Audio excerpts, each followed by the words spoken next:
What is this? XQC watched this last night. So much bullshit said. Basically, Border Patrol propaganda at the U.S.-Mexico border with Arizona Sheriff. Exclusive access. Down on the southern border in Yuma, Arizona, a surreal and alarming situation is taking place. Today, we meet up with Sheriff Wilmot. Oh, my God, what a fucking hog. Look at that mustache, brother. All orchestrated by the Mexican cartels. No matter where you stand on the border issue, it's an issue that needs attention since its current state is unsustainable.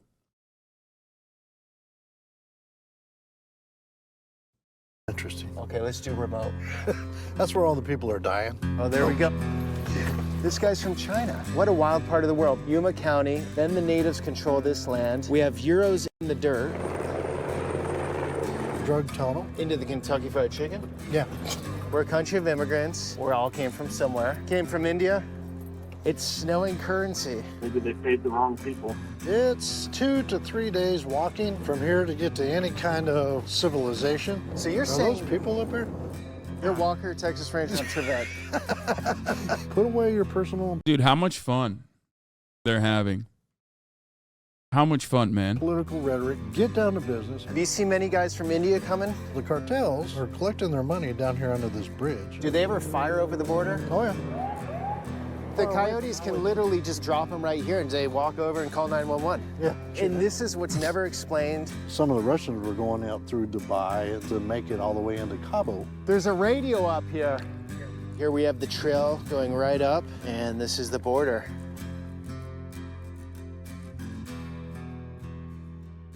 Wait, this guy made the East LA video that you watched? Yeah, wait, is this the same guy? Good morning, guys. Here in Yuma, Arizona, right on the border.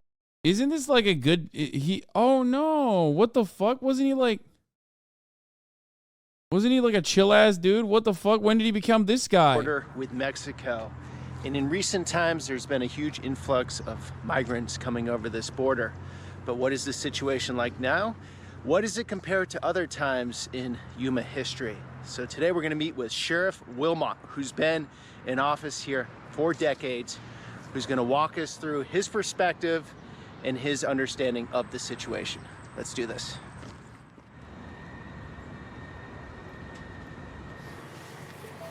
All right, Sheriff, where are we going? Well, we hit the remote part first, and then we'll get back into town. Or we can do vice versa, whatever you want to do. Where's the most? Yeah, he was like super kind to the Bangladeshi immigrants in old Polish neighborhoods in Detroit, so I'm like kind of shocked. It seems dude is a super libertarian, but does really good at letting people just talk. He made a bunch of real sussy videos around COVID, but otherwise is cool. Yeah, I remember him like being a little weird about COVID, but like ultimately, if he's a super libertarian, he should be open borders, right? If like real libertarians are all about freedom of travel, freedom of movement. More interesting part. Well, it's all interesting. Okay, let's do remote. Yeah. That's where all the people are dying. So you might... Like libertarianism is antithetical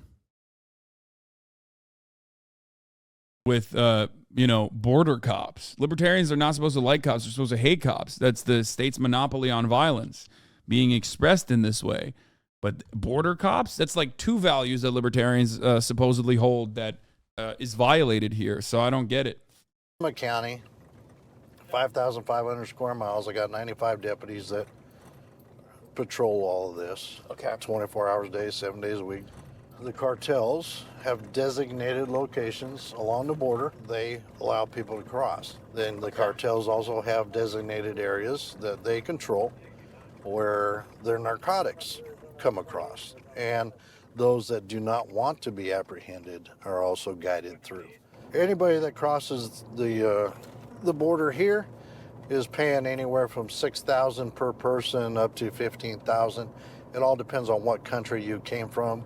So those that are coming from Russia, Iran, Iraq, Afghanistan, Uzbekistan, the Ukraine, they're paying more to get here. You're getting migrants from that part of the world. Oh yeah, 140 different countries. You figure this last federal fiscal year in Yuma County, just on the river corridor. The Ukraine, brother, I don't get why they would come through the border. I mean, I feel like some of these places are, they let you come in. There are over 310,000 people that were apprehended and processed by Border Patrol agents. And then out in the eastern part of my county, in the remote desert, there's over 28,000 getaways that they know of for sure. There could be more. That's the impact for Yuma Sector Border Patrol, which is either the second or third smallest Border Patrol sector in the whole. Hey, for Mountain US Dew, Border brother. Patrol. So they're running maybe 800 agents that had to handle over 310,000 people. There's the border right there. Where, oh, the The fence fence. is up there. Yeah. What I was told in South Texas was the fence isn't going to stop anyone. 32-foot fence, 33-foot ladder, whatever, right? But it makes it easier for Customs and Border Protection to deal with it because they can set up the infrastructure on the on the fence. You can see where people are all pinching together to go over, whatever. Is that your understanding of it, or is It's it a deterrent. And yes, they do use ladders, but ergo, you have cameras, you have sensors, but it does slow down that criminal element so that Border Patrol can actually. It doesn't even do that. It's just easier to apprehend them. The goal is to listen. The goal is to basically get the undocumented migrant workers to be caught and relegated into slave labor within the immigrant detention system, overflow facilities, rather than allow them to come into the country and work as undocumented laborers under private facilities for pennies on the fucking dollar. Right? Like, that's it. That's the main difference here. That's the main difference here. That's why the wall works. The wall doesn't actually create safety. It doesn't even create a presence of a deterrent. These people have walked thousands of fucking miles in some instances. They don't give a fuck about a wall, bro. They're gonna sidestep that wall. What this guy is doing is nothing different than slave labor. Yeah, it's a funnel. Exactly. Actually respond and get there to be able to apprehend. And it keeps individuals from impact. Which is ironic because the majority of undocumented immigrants at this stage are not even border crossers. They're visa overstayers. So you're literally just funneling the poorest of the poorest migrants in the worst economic circumstances and, turning them into full-blown institutionalized slaves.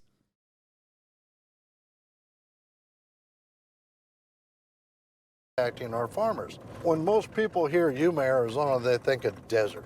What you need to understand is Yuma County supplies the whole of the United States. 90% of your winter leafy. Yeah, like Elon Musk is a fucking visa overstayer. Straight up, Elon Musk was a visa overstayer, but he had the financial status to be able to, protect himself from any kind of legal scrutiny. He was able to game the books. Greens. When you have these gaps in the fencing, that 90% is Wait, what? Yuma County supplies the whole of the United States. 90% of your winter leafy greens. When you have these gaps in the fencing that were stopped, it's just an open area and it funnels the cartels. This is one of the crossing points, is right down here. And there's where it impacts our farmers because those individuals were going into those fields and defecating and the trash was being left there. As a farmer, because of food safety, you can't harvest. Here. You were asking what they do at immigrant detention centers. Ending forced labor in ICE detention centers, a new approach. Privately managed detention centers hold the majority of detained immigrants in Immigration and Customs Enforcement. Coerced detainee labor in these for-profit facilities is commonplace. The practice contributes significantly to the financial viability of Core Civic and GEO Group, the two corporations which manage most ICE detention centers, but it violates the prohibition on forced labor contained in the 2000 Trafficking Victims Protection Act. Despite a growing field of scholarship on criminal immigration, and proposals to abolish immigrant detention, few scholars have examined the centrality of forced labor on immigrant detention. Instead, most scholarly analyses of the TVPA have focused on its impact on labor trafficking, sex trafficking, or on its extraterritorial application. Because practitioners rather than scholars, we were first to recognize that the TVPA's prohibition of forced labor applies to private detention centers. There's been little scholarly analysis on the application of TVPA to forced labor within detention facilities.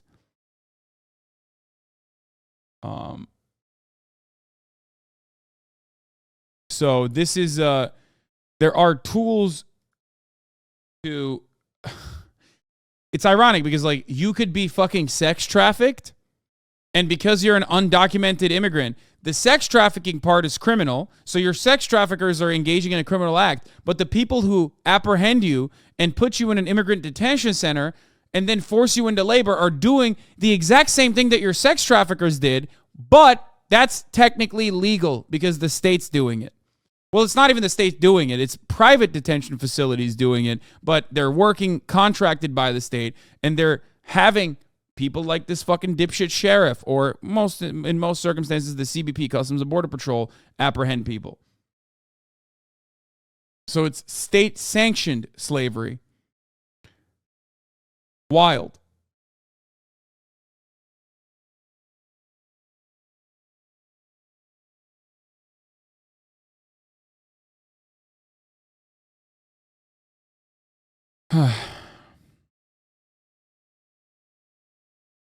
Called the Voluntary Work Program, is the subject of 6 separate lawsuits which say their privately run immigration detention centers are coercing detainees into working for $1 a day and punishing those who don't. Similar structure to how prisons work too, by the way, which is not surprising.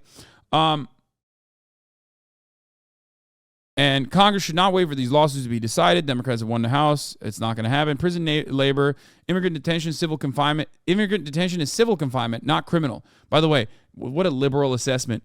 It's fine if you enslave criminals, but if it's a civil confinement, then like you shouldn't enslave them. Meanwhile, it doesn't matter. It's the same principle, so who cares?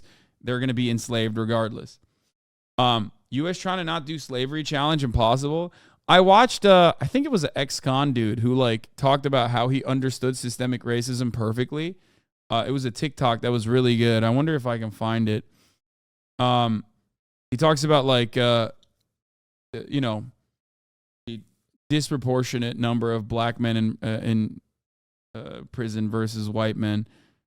Fuck, I wonder if we could show that. I wonder if I could find it real quick.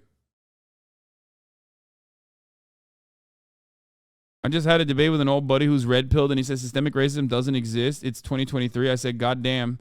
Then he went in to be like, don't get me started on that Hasan guy. I mean, yeah, a lot of my haters are just brain dead. Is this the guy that claims to be white but also a minority when it's convenient to him? I don't know where this is coming from. Do people like misunderstand my perspective on this matter? I mean, I know where all of you fucking weirdos are coming from. Like, I know what community you're coming from, but I don't know where this like originally started, or if you have ever seen proof of what this is. You know what I mean?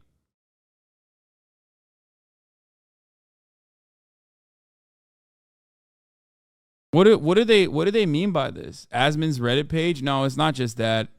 A lot of them are coming from another place. A lot of my haters are like brain dead. Yeah, I said that, and then someone immediately proved that they are fucking like brain dead. Asmongold said you weren't white the other day. Perfect example of what you were trying to say. I always say I'm white. I say I'm white all the fucking time. I'm from Spain, so I'm white. Yes. I mean, if you're white Hispanic, you are definitely white. What do you mean? What? Since when are Spanish people not white? What the fuck?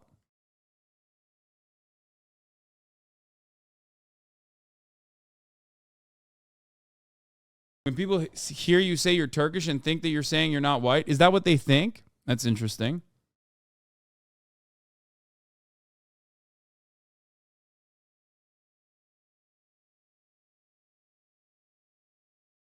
Oh, this So is a the lot of TikTok, people are yeah. asking exactly what is it that I saw? What truth did I see that made me change my perspective on our criminal justice? Yeah, this is a ex-con. So here, hold on. He has a really good take. And this is how it goes. So a person of color in the United States during the Jim Crow era face disenfranchisement, second-class citizenship, barriers to voting, barriers to education, barriers to employment, and barriers to housing. Then in the United States, we passed the 1964 Civil Rights Act, the 1965 Voting Rights Act, that said that we can no longer do this, discriminate based on skin color. 21, what is the only label that we can legally discriminate against, that we can legally disenfranchise, relegate to second-class citizenship, have barriers to voting, barriers to education, barriers to employment, barriers to housing? If you guessed right, in 2021, convicted felons are the only people we are allowed to legally disenfranchise. Now, do you believe it's a coincidence that 1 in 3 African American males now carry this label of convicted felon as opposed to 1 in 17 white males that carry this label of convicted felon to legally be disenfranchised? If you answered yes to that question, let's look at what's happened between the Jim Crow era and 2021. We've had a 700% increase in our United States prison population. We've gone from 300,000 inmates in 1970 to 1.8 million today, and as high as 2.3 million. So in spite of crime rate dropping, our prison population skyrocketed. And it was because we had the law and order agenda. And the law and order agenda increased police spending, but decreased our education funding. And by doing so, we created the school to prison pipeline. We also created the war on drugs, which we now know is a war on people. In 1986, we passed the Anti-Drug Abuse Act, which differentiated between powder cocaine and hard cocaine, which we now know disproportionately impacted people of color. We also had the 94 crime bill with the Truth in Sentencing Act, which led to higher incarceration rates and harsher sentences for people of color. And once I saw all this, my perspective changed, because I know that Jim Crow era never ended. Racism never ended. It just evolved into what we now have as the new Jim Crow, modern day slavery. I don't know why he's not talking about how saying the C word is like the worst kind of racism that Americans can commit, though. So I feel like I need to just not listen to anything he's saying, because it doesn't seem like he's talking about the true racism, which is people on subreddits, Redditors' feelings being hurt because someone tried to describe to them that systemic racism is what they are trying to talk about whenever they talk about the personal feelings of like anti-white racism, whenever they talk about like white people being offended by what they claim is anti-white racism. And that was like genuinely offensive. So we're just going to not hear anything you're saying and keep saying, just stop being racist, lol. It's not that fucking hard. It's like, yeah, no, you're right. Of course. Like, I'm not saying like, oh my God, you have to say the C word or whatever. But this is an educational opportunity for some people to understand with respect to systemic racism and why that thing is different, and that you can have a conversation in the United States of America, especially about individual acts of racism, especially against white people who do not get oppressed systematically on the virtue of whiteness. This guy's fucking white. Maybe they'll say this guy is white, or maybe they'll do race science for this guy too. They'll be like, I don't know, he's looking a little Hispanic to me, brother.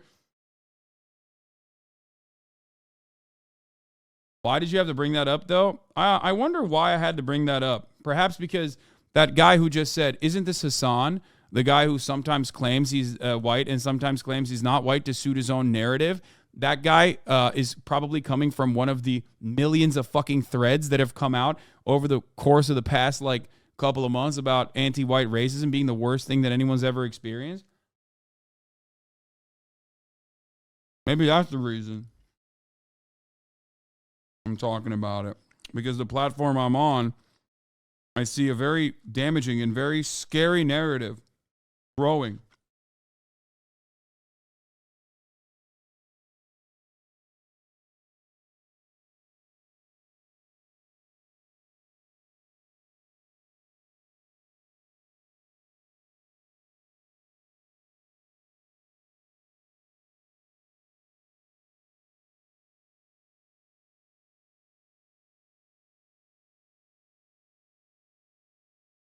That's all you have to say? He goes, this information doesn't correlate to racism because the population of black people in America is low. So, of course, 1 in 3.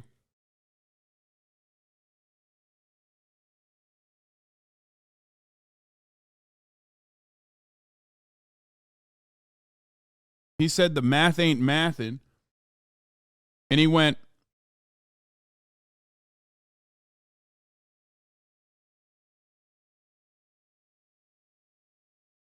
you can give these people perfect examples in which systemic racism plays a huge role in their downfall, and they'll still argue with you with antidotes. You mean anecdotes? This is why getting banned over the C word was so damaging. Not because of the week off streaming, but because it was the platform endorsing white identitarian politics. Oh, 100%. 1,000%. I said it back then.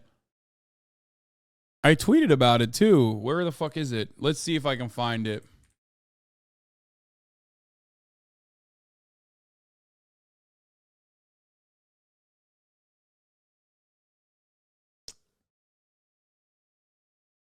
People wrote articles about it. Hasan Piker skewers Twitch for capitulating to white supremacists. The leftist commentator known as Hasanabi was banned from the platform after using the slur cracker. Now he's back, and he's pissed. Last week, Twitch slapped super streamer Hasan Piker, known on the platform as Hasanabi, with a 7-day ban for apparently using the word cracker as a racial slur. Wearing a tropical button-down, red Trump Prince 2020 hat, plastic choker necklace, and chipped black nail polish, the leftist commentator celebrated his return yesterday with a new video addressing the situation. 7 days ago, I was banned for the most egregious, most unacceptable action that anyone on my platform could have ever engaged in, he said, deadpan, while running his fingers through his hair. He then proceeds to offer his fans a sarcastic trigger warning before rehashing things. Piker says that 2 of his moderators were banned out of nowhere for using the word. I ride or die for my fucking community, he says, so I, of course, in the most hard-headed way possible, considered this to be an unacceptable thing and pushed Twitch's buttons. I do not believe that any white person, in all sincerity, is genuinely upset, frustrated, angry, or offended by this term.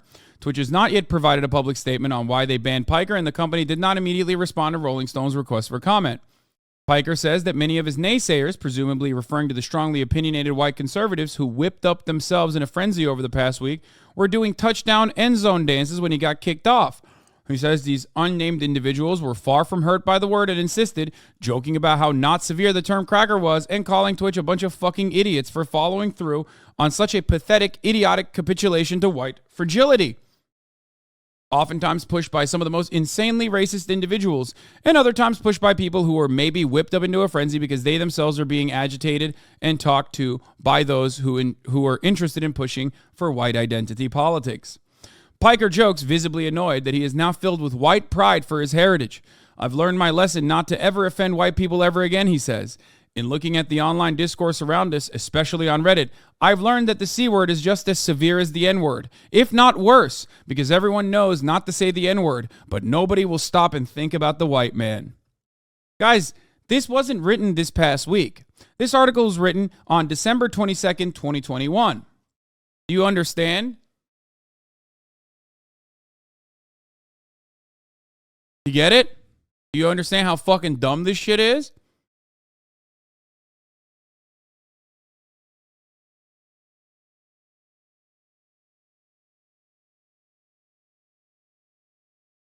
(2021).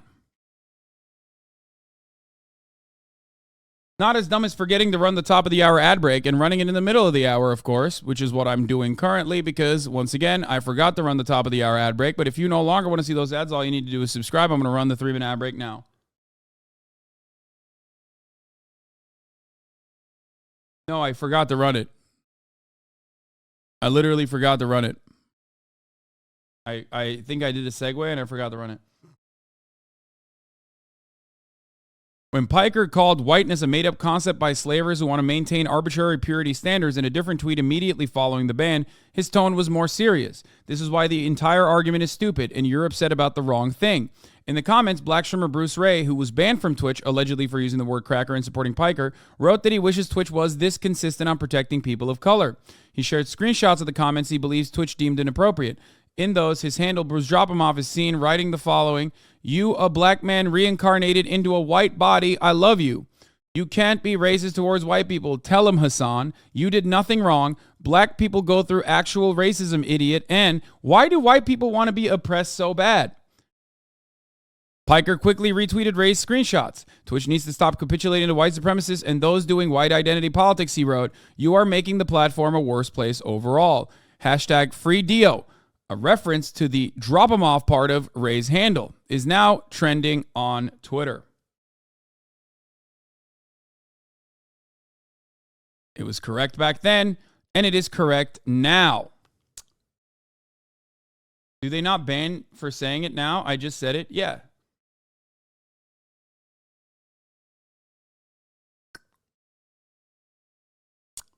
Phantom Bobby, thank you for the 5 gift the subs. Or 10 gift the subs, sorry.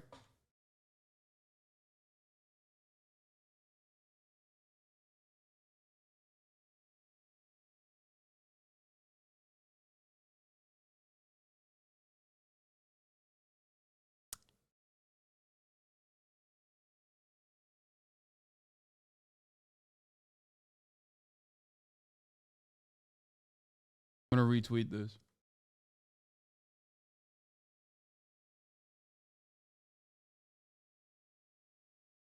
How wonderful. Some true crime that happened just last month in Hong Kong. Human Soup, the real-life parasite incident. The disturbing story of Abby Choi. I don't know what the fuck this is, but it sounds awesome.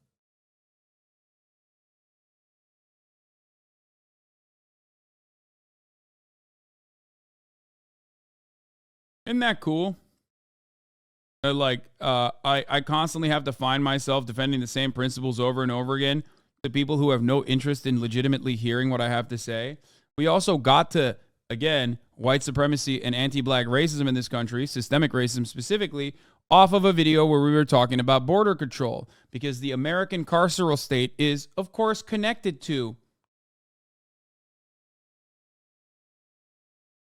what? They pulled on woke? Most Americans see woke as a positive? What? Wokeness is a concept that has a considerably higher approval rating than anyone running for President Lamau. No shot. I mean, it makes sense. Everyone still understands like what woke is supposed to imply. Yeah, it means like, you know, if they polled social justice warrior, I'm sure even that would be like less favorable, but still relatively favorable overall, maybe. I don't know.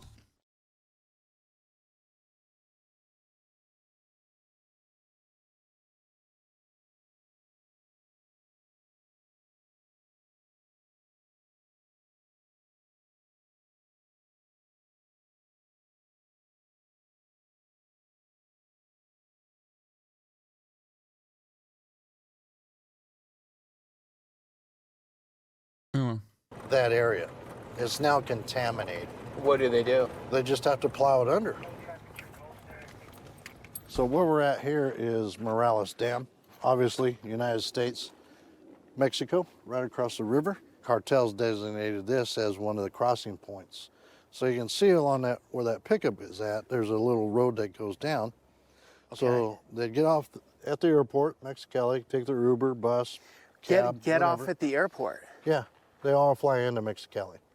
Everybody that's coming here is flying in. They're not doing the long, hard journey through the none country. of these folks are doing that. They're flying in. Some of these countries, they have to manipulate airports according to whether or not that country requires a visa. Some of the Russians were going out through Dubai and other countries to make it all the way into Cabo. They'd spend a couple weeks in Cabo, and then they would fly into Mexico City, then into Mexicali. So all these different 140 plus countries, they're all educated enough to figure out how to get from airport to airport to airport. So 310,000 have crossed this area of the river corridor from here, between here and about 8 miles. You guys Why down is here, that? Why do you say it like it's shocking? They're educated. Yeah.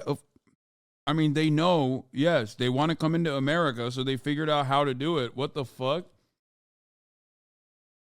He's like talking about undocumented immigrants like they're fucking like they're a dog you just trained how to close the door, you know what I mean?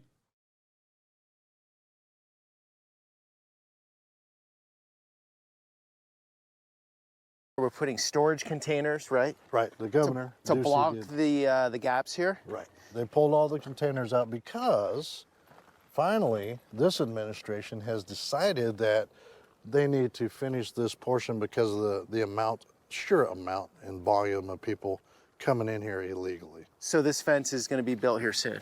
They're supposed to be contracted out to put in the rest of this gap, but not all gaps. Oh yeah, brother Biden doing the right I'll thing. show you that out. So they just walk off the bus, walk down that little trail right there, come across right here. So you're not even getting wet. And then who gets them here on the Arizona side? Border Patrol. That's so interesting. So they want to get caught. Oh yeah, yeah. They're it's what we call give-ups. These are individuals that those countries won't take them back. So Like they're the being released. Russians won't take them back? No. Okay. So Or once they're they... claiming asylum because they're coming from a country of violence. Okay, so once they get in, Customs Border Protection Right. takes them in, Right. processes them, Correct. and then they have an asylum court hearing.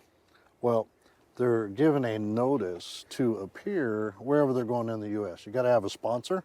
Okay. So, and I picked up pieces of paper showing addresses within the interior of the United States, Wisconsin, New Jersey, where that's where they're going. What's your understanding of the backlog right now when they have to appear in that state? Before this administration came along, the backlog, as we understood it, was anywhere from 7 to 11 years because they had over 11 million illegals that were still pending hearings. He's going the other way. He's going to There's a- Mexico. Oh, there we go. Jesus. Oh, Holy shit.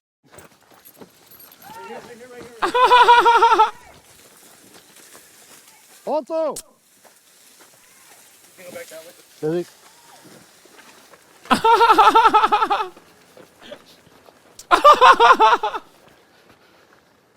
Okay, the one guy went through the gap. This guy's swimming right now. See him? tranquilo, tranquilo, calma. God, I love watching fucking cops run, dude. It's just like that will never get old. Just went into the reeds.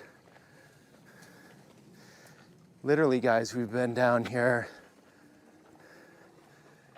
just 10 minutes or so.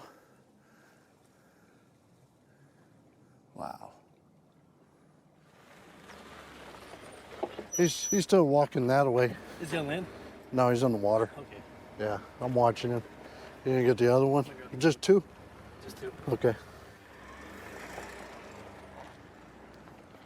So I thought it would have been a nighttime thing, but it's all time. All day long, every day. So these are ones that are the getaways. So this guy will go back, hide in the reeds, wait Yeah. a while, and then Yeah, and he'll come back. he doesn't want to get caught, though. No. Why doesn't So, he want to get caught? Probably because he's either prior deport or he's got a criminal history. You just heard him laughing. He thinks it's funny. It's all a game. It's just cat. and Yeah, mouse. it is funny. Looks like a pretty big jump he's about to do. Not too bad.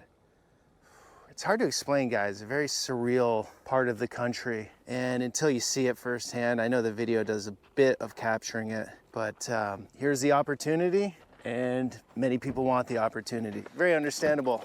Why wouldn't you want to go where the opportunity is? I mean, I don't, like I've always said, I would do Yeah, see, this guy's like, he's an interesting guy. the same thing if I was living in poverty or in a terrible situation. I would go for the U.S. But as an American, I want the legal process to be respected. Like, bro, what he just said right there automatically puts him at like a more humane and more empathetic point of understanding than like 75% of fucking conservatives, okay? I know he talked about the legal process, it must be respected or whatever, but like conservatives regularly don't even acknowledge the prior part. They literally claim that these guys are coming over to like rape American women. You know what I mean? Like that's in the minds of conservatives. They're like, yeah, they're here to both be lazy and steal money from the federal government, which whatever the fuck kind of money they're getting from the federal government, who knows? And also steal the jobs of every American and also have sex with their wives. Like that's literally the mentality. They don't even think about it like, oh, these guys are poor and they're fucking trying to make a better future for themselves. This is just the start of the eco-fascism. Conservatives are going to shift from, oh, they're not following the law, so we should deport, to, and are now going to be, we have limited opportunity and resources, us versus them. I mean, they do that already. They do we have limited opportunities and limited resources us versus them. They already do that. What do you think they took our jobs looks like? Well, And we should know everyone who's coming in our country, right? he's coming up beside you. He's like, You ever shut see the that one fuck up. leave the pond? Yeah, he's already over and working his way up towards the other side. You sprinted pretty hard there. I did. I'm out of breath. I need to start like running. Did you catch the other one? Yeah, the second one was up by the train tracks. Oh, was he? Okay. Put you down as the your sister. Well, at least he caught the one that was getting away. Yeah, I get it, but I mean, let me ask you something. What's the threshold? Oh, Yep. Dealing with it. right. This country there is cannot. a threshold. We of course. cannot afford to take care of all these other countries' issues. Right. I mean, right now, you look at the massive amount Yep. of money being spent each and every day by this administration. You know what's funny about that? It's all about where you spend the money. These guys are not a burden on the system. They are literally, without them, there is no system. American agricultural production falls apart without a steady flow of undocumented immigrants. The restaurant industry low-key kind of fell apart during COVID when they had such strict lockdown measures in place. Like, half of the background staff that you never see, not the server staff, but like busboys and shit in every fucking restaurant is undocumented.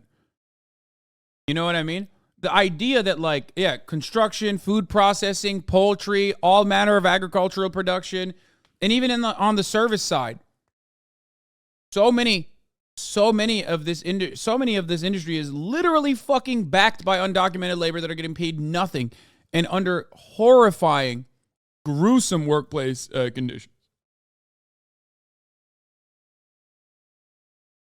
Now, on top of that, they also pay taxes.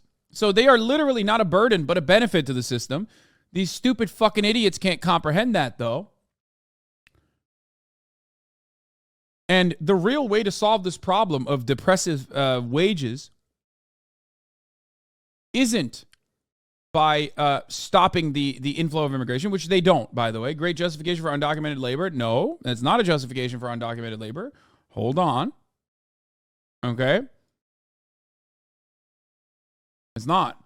If you want to, as workers, make sure that you have better wages and better workplace conditions, document the undocumented laborers, and allow all workers across the board, regardless of ethnic background, creed, nationality, to organize in their workplace and demand higher percentages of the profits that they're generating for people who will never touch the factory assembly line or never see how agricultural production occurs.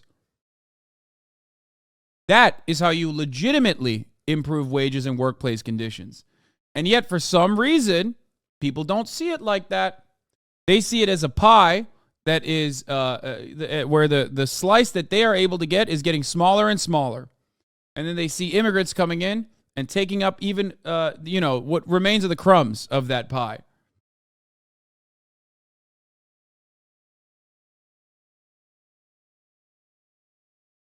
If America truly wanted to eviscerate undocumented labor, and I've said this before, okay, instead of relying on it,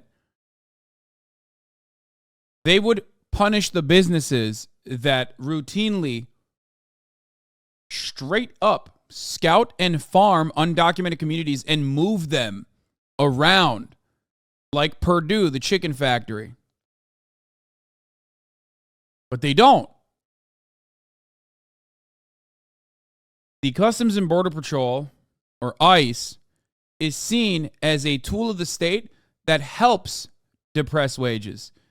That these places will utilize, like Purdue, Tyson Chicken, will quite literally utilize when immigrant laborers, undocumented immigrant laborers, turn around and demand back pay that they are owed, or want to bring up the fact that they are being sexually assaulted at the factory. When that happens, all of a sudden you have an ICE sweep the next day because all they have to do is pay the federal government a minuscule fine, and their profit margins are still tremendously fucking high. regardless of that. It is infinitely cheaper for them to just get a new wave of undocumented migrants, because there's always a steady inflow, and pay the fucking price than to even pay the back pay that they are owed. This is how this system works. And if you truly wanted to curtail undocumented immigration, you would punish the corporations that hire undocumented migrants willingly, deliberately, knowingly. But that's not what the immigration laws were created for. Exclusion laws were not created to create like a white ethno state. They were created so you could have a two-tier immigration process and have a steady flow of a permanent underclass. That's it. Donate all your money, Hasan. I already do to your mother, dude. I take her out on dates every fucking night. You know how costly that shit is? Dealing with this. So you look at one tent to house individuals, just to sleep in it, is about $4.5 million a month. Okay? What do you mean? One tent. Oh, one of these big tents? Facilities? One of these big tents that you see on the news, $4.5 million. Now the other tents are about $6.5 million, because that's where they have to cook the food and feed the folks. And then you look at the fact that they got laundry services so they can get their laundry done. And the fact that Border Patrol each and every day has to buy food and clothing to clothe these individuals. When does it stop? It's 16 million a month for HHS just to deal with the unaccompanied children that come across. That's your tax dollar and mine. But we don't have any problems in this country, so we have plenty of money to spend. Well, if you live in a bubble, you don't have a problem. Wow, man. He just explained how fucking cheap it is to take care of immigrants, while simultaneously making it seem like it is they're treating it like it's a luxury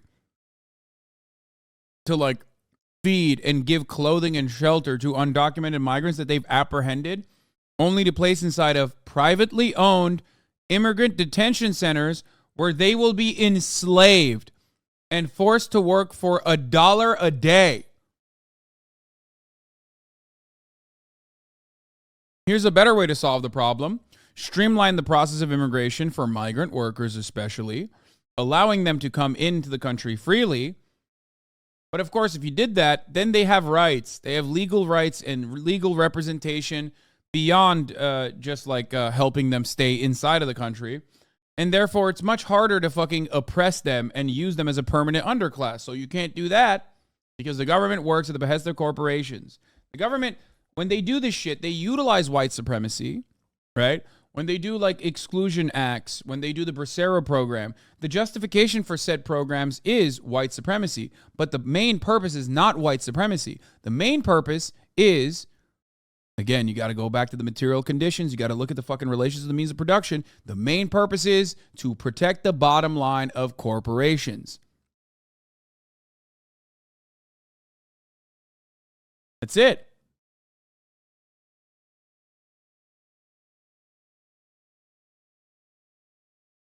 That's it. The government the problem or the solution? I'm so confused. The government can be the problem, and it often is, instead of the solution, which it can be. But it routinely is not. Dog, my merch is already on the way. I did not pay for extra fast shipping, Lamau. Thank you. Oh, yeah. Merchandise is already pre-ordered this time, so like it immediately ships. But how do you expect a country with limited resources to just let immigrants in? Which country are you talking about? Because if you're talking about the United States of America, it does not have limited resources to let immigrants in. It has a tremendous amount of resources. And I already just told you that like it is literally far better for the country as a whole to allow undocumented migrants to come in as documented laborers. That's the main problem. Because undocumented migrants aren't like a burden on the robust welfare state. There is no robust welfare state, by the way, of course. They're not. They're coming here to work.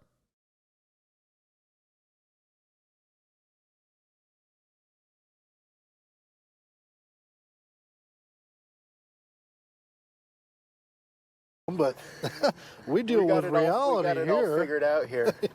No issues in America. The video you're watching right now is 55 minutes long, which means that 3/4 of the original footage didn't make the cut, either because it was too long or too controversial to be on YouTube. This happens quite often. Aren't they paying their bills? There are things in law. I'll leave my Patreon link in the So many coming across, and they were going out into these farm fields and defecating and littering.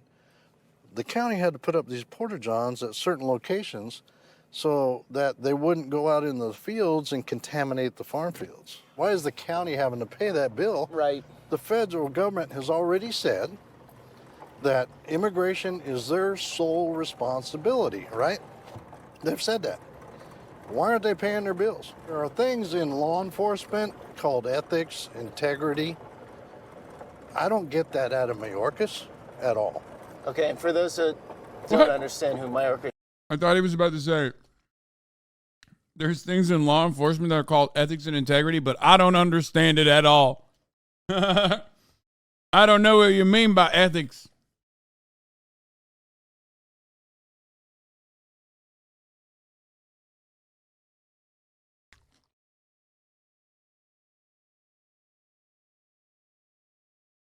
Bro, let me put it into perspective, because this guy is not operating under the basis that these people are human. He's not even operating under the basis that these people are animals, because I feel like he would be probably kinder to like a dog that he sees on the side of the road than fucking, undocumented people crossing the border. So let me explain it to you. Of course they put toilets there. Okay? The fuck do you mean? You gotta shit. Do you have toilets at the fucking airport? Do you have toilets at the train station? Do you have toilets at border crossing? Yeah. You're gonna have toilets at the regular points of entry.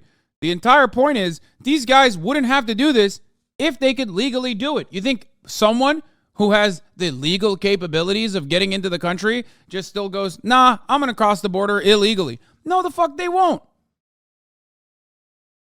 So that's the main problem. And actually, if migrant laborers could easily come into the country, it would make the Border Patrol's job much easier. If the Border Patrol's job was to truly apprehend criminals, then you could actually apprehend fucking criminals for once, instead of law-abiding abuelas and their fucking kids. But because America does not allow law-abiding abuelas and their fucking kids to come into the country for a better future for themselves, okay, if they're coming from a poor nation, you have literally sex traffickers, drug dealers, and the law-abiding abuelas, which make up the overwhelming majority of people that are coming over the border, by the way, not the fucking drug traffickers and shit, coming together, and then you treat all of them in the same way.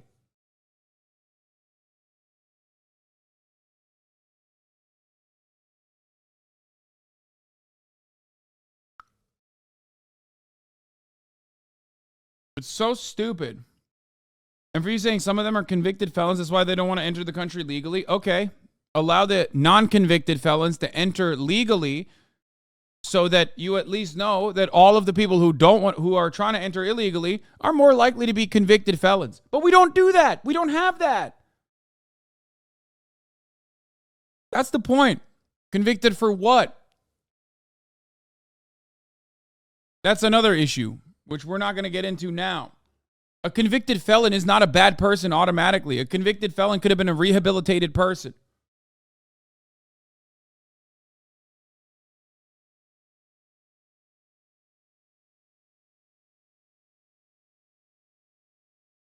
The toilets are actually for the construction workers working on the wall. You can see them in the video in the background. Even if they were for the undocumented migrants, like, it makes sense.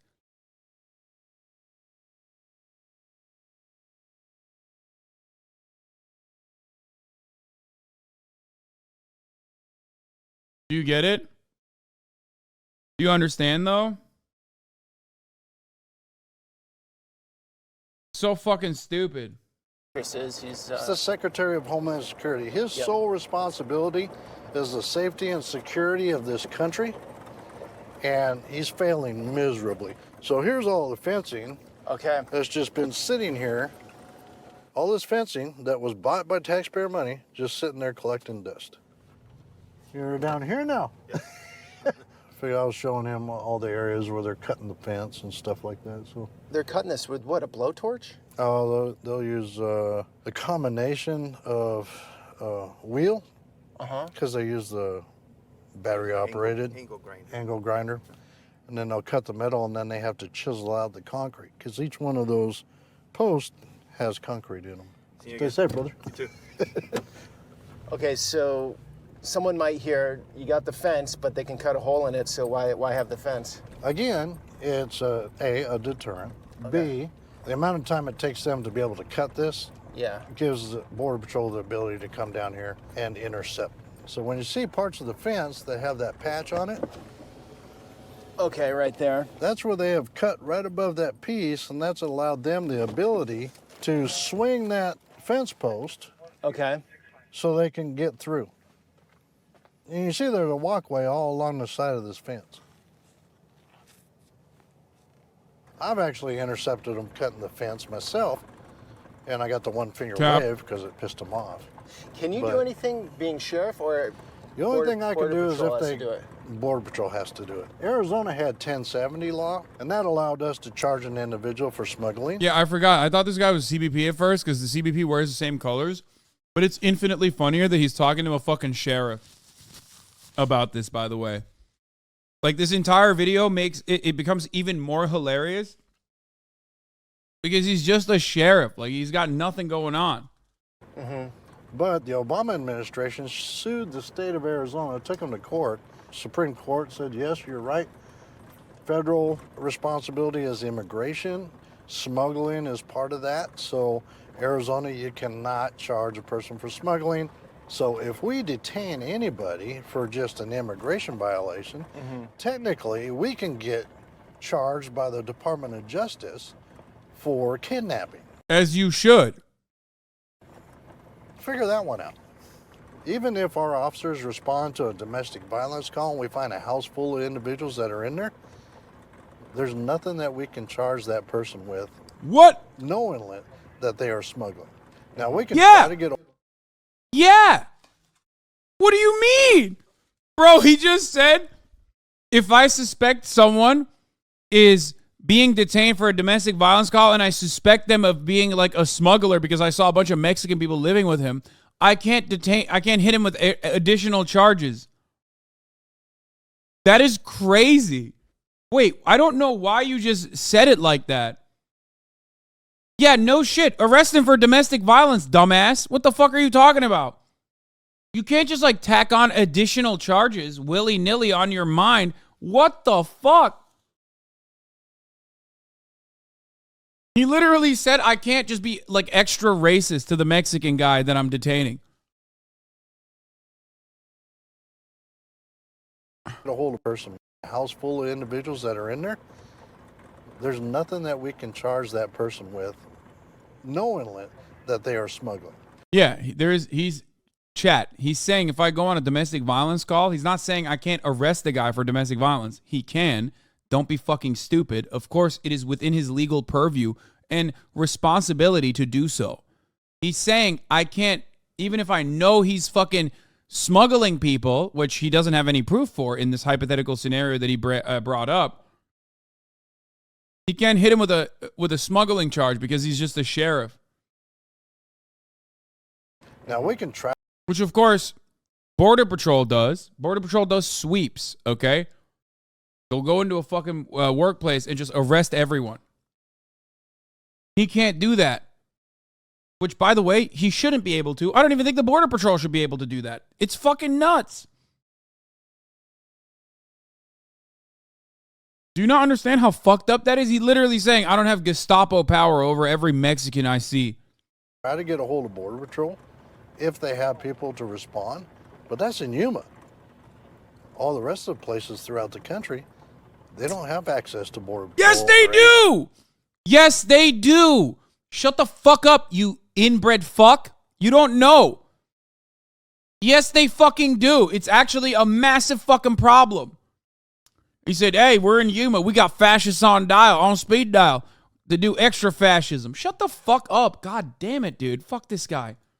HSI to come take the case.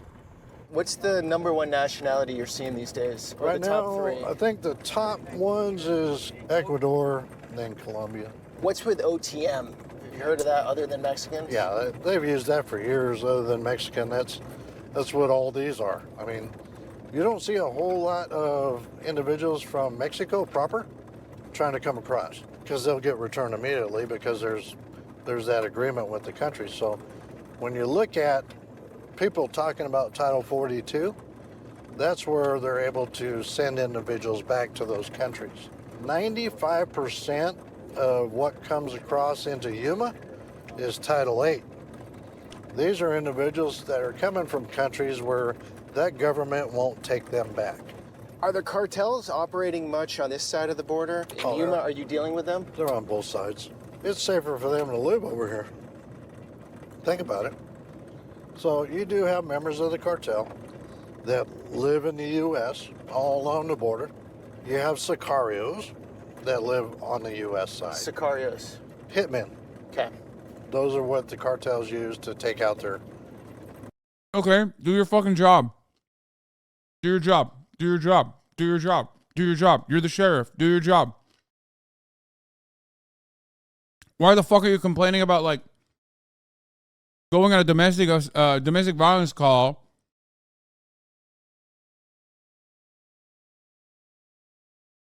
Why? Why are you complaining about going on a fucking domestic violence call and not being able to arrest every single Mexican you see at the house because you suspect that this family is actually smuggling one another? Yeah, if you got fucking criminals, if you have actual fucking rugged criminals and cartel members living, do some detective work, dog. Inform ICE on that shit. The fuck do you mean? He's like, yeah, we call up ICE when we see more than 8 Mexicans living in one house. How about you fucking call ICE when you find a Sicario? He's like, yeah,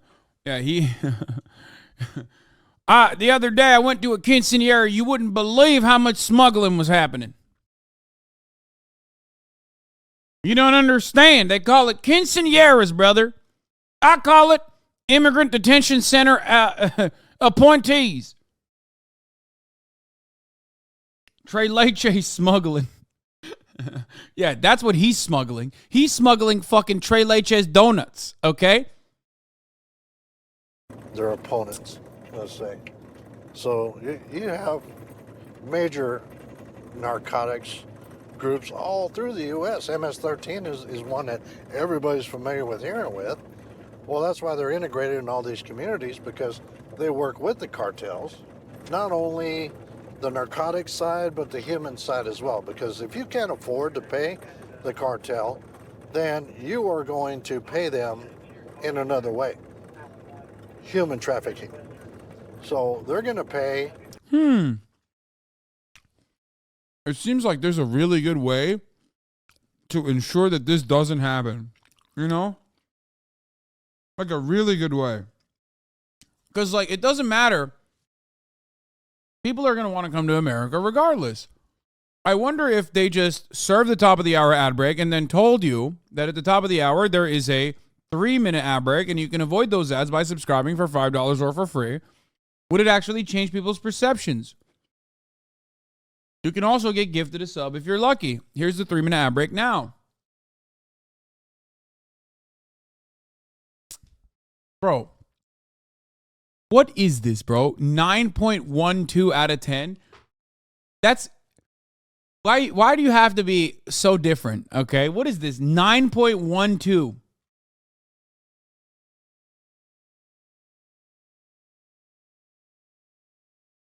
He's like, I'm sorry. I actually operate on a way different scale.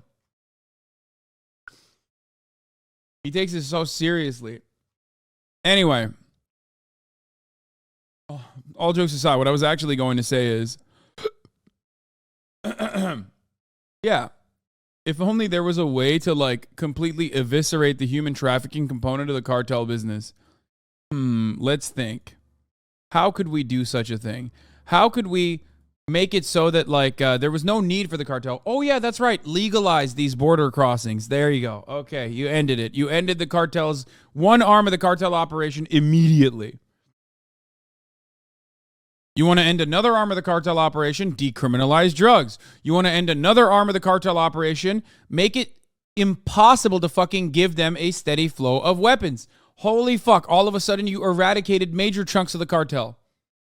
All without ever stepping foot inside of Mexico like what Lindsey Graham was suggesting we do. We take the American military and we bomb the shit out of like, Mexican villages or whatever. You don't have to do any of those things and you can still completely eviscerate the cartel.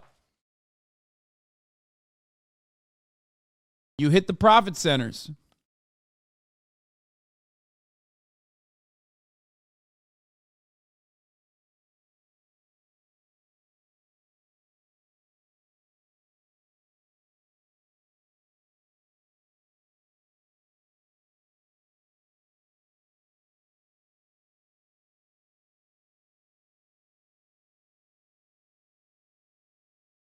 Anyway, we'll talk about this in a second.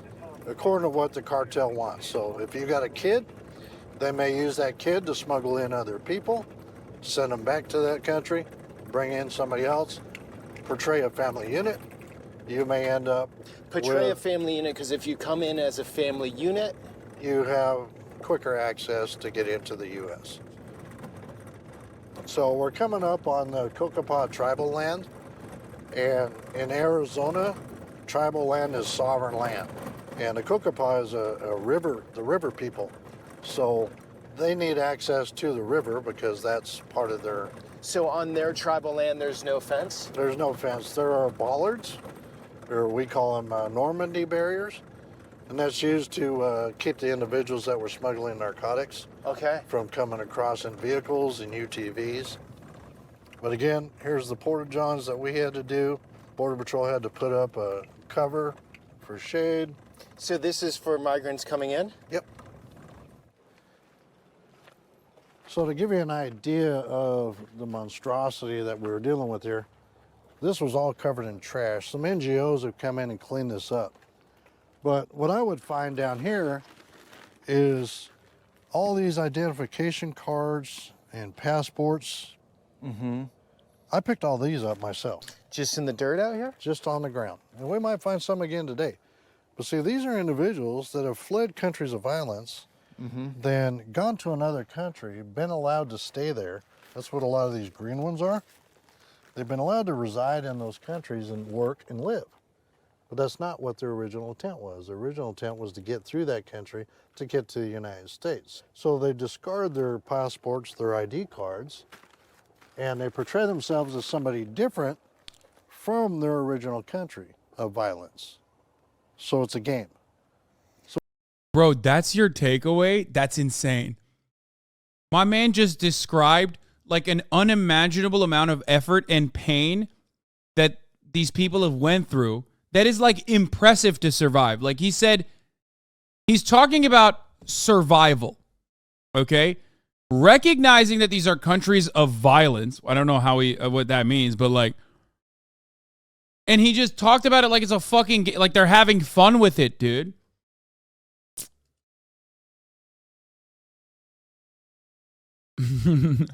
Someone said this guy has the most racist facial hair.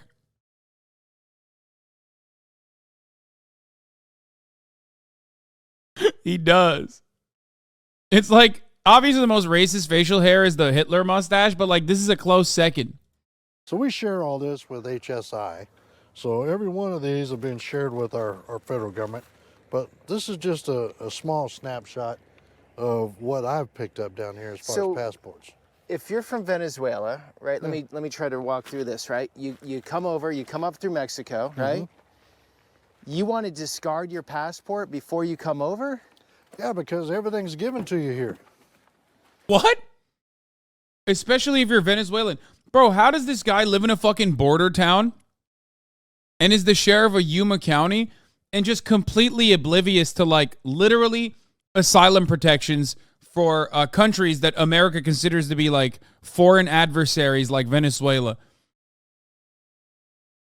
That's why I was like genuinely surprised when Ron DeSantis took Venezuelans, who are legally in the country, by the way. Like, they legally can come in, okay, to the United States of America.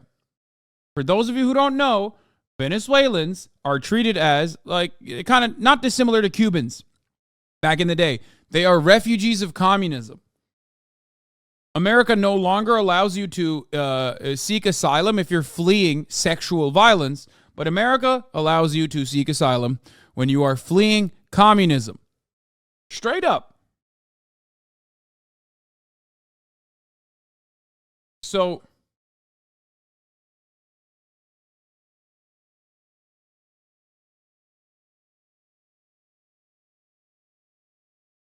hiking, immigration, paralegal here. Let's not forget that that the cartels are created, managed, and protected by the CIA as a way to direct black funds into fake CIA banks to fund covert operations off the books and outside the purview of Appropriations Committee. Also, those docs that he found were thrown on the ground by Border Patrol. It happens often sagely. No way are people discarding their important documents. Yeah, I don't think they would do that either. That's why he said, oh, they give you everything. It's like, what the fuck are you talking about, dude?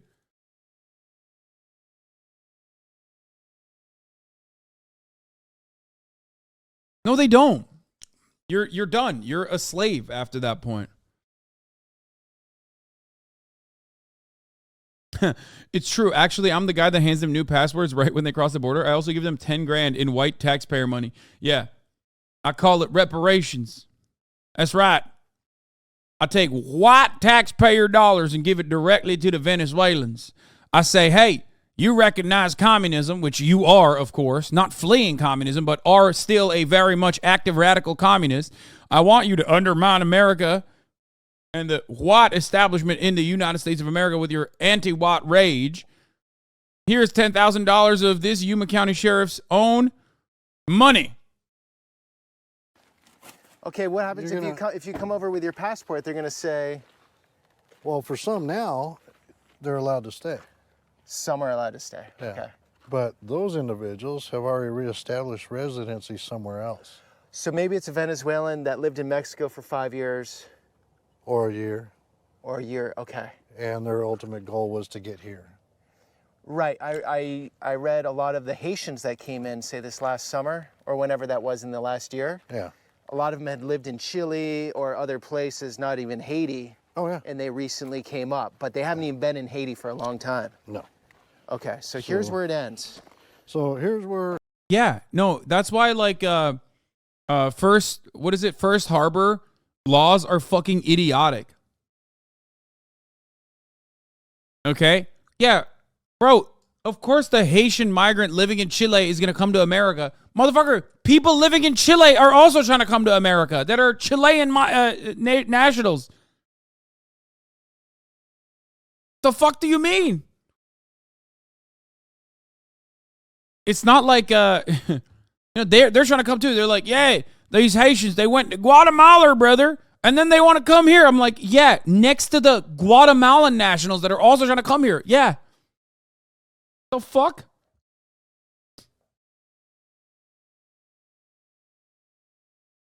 Speaking of Haiti, it's interesting. As soon as unrest develops in Haiti in a way that undermines U.S. public government, suddenly firearms are flooding into Haiti in a way that will almost ensure destabilization that could be weaponized to justify U.S. Canada-led international intervention. Wait, what?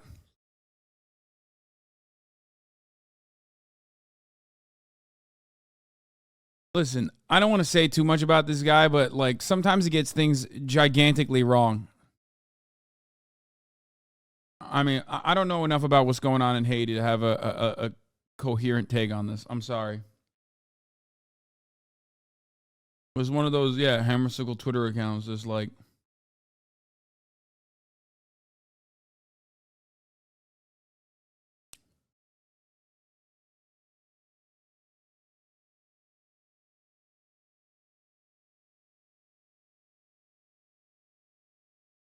Anyway, let's continue with this. The fencing ends, and this is the tribal land, as you can see. So you have the Kokopah tribal land, which is sacred, sovereign land. You get some border challenge coins. Look, right here. See what I was telling you about? They tossed their money. So this is all money. They know when they get here, they're going to be able to. Here's a euro. Yeah, so Look at that. go ahead and pick them up. We have a euro. Don't throw it back down. Keep it. What is that? I'll put it in my That's a package. peso. You're a Dude, he's such. Okay, that was kind of cute in a weird way. I know he's like a fascist piece of shit, but like he's like, don't throw it back down. Keep it. I'll put it in my package. I'm gonna run that again. In a weird way, you see the humanity of this piglet for a second, where he's like, this is like cute for him. This is like fun for him. Throw it Look, back down. euro. look. Yeah, so Look at that. go ahead and pick them up. We have a euro. Don't throw it back down. Keep it. What is that? I'll put it in my That's a package. peso. I'll put it in my package.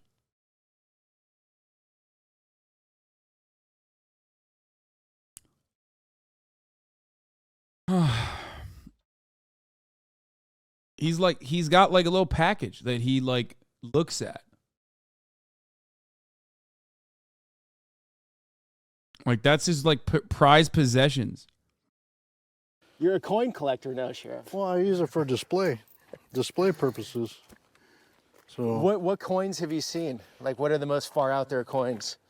I think the juxtaposition is like very strange, but when you think about it, he's talking about this like he's an old man with a hobby, but his hobby is the possessions of like some of the most undermined, most marginalized people who he does not even see as human beings, nor does he even see as animals because he would have more empathy towards an animal. It's very odd. well, I'm waiting to find something from Russia. We're looking So- for Russian rubles out here But on the see, border. anybody I bring down here, well, you missed a bunch. But you see right here, they tear up their IDs. They're still doing it. Okay. They'll tear up their identification card because they don't want to get caught. Chile. There's some more right there. See, look, you're missing a lot of money. More euros. This is crazy. When I bring What people, a wild, I mean, you're used to it, but what a wild part of the world. We're right here, yeah, Yuma County, then the natives control this land. right, We have euros in the dirt, yeah. and And we Russian. just- I could see that being done by Border Patrol. I mean, maybe they're doing it themselves, but I could also see. I mean, we've seen so many fucking videos of Border Patrol literally dumping water and shit that activists leave behind. Like, if you want to know how fucking gruesome this stuff is, remember that it's like people have gone to jail, people have been convicted, people have been charged because they want to help undocumented migrants by like leaving out water for them in certain parts of the border where conditions are so unmanageable. And there are so many videos of Border Patrol agents just like dumping the water out as a part of their modus operandi. Like they just fucking straight up. L chat, L streamer, W Mexicans. What?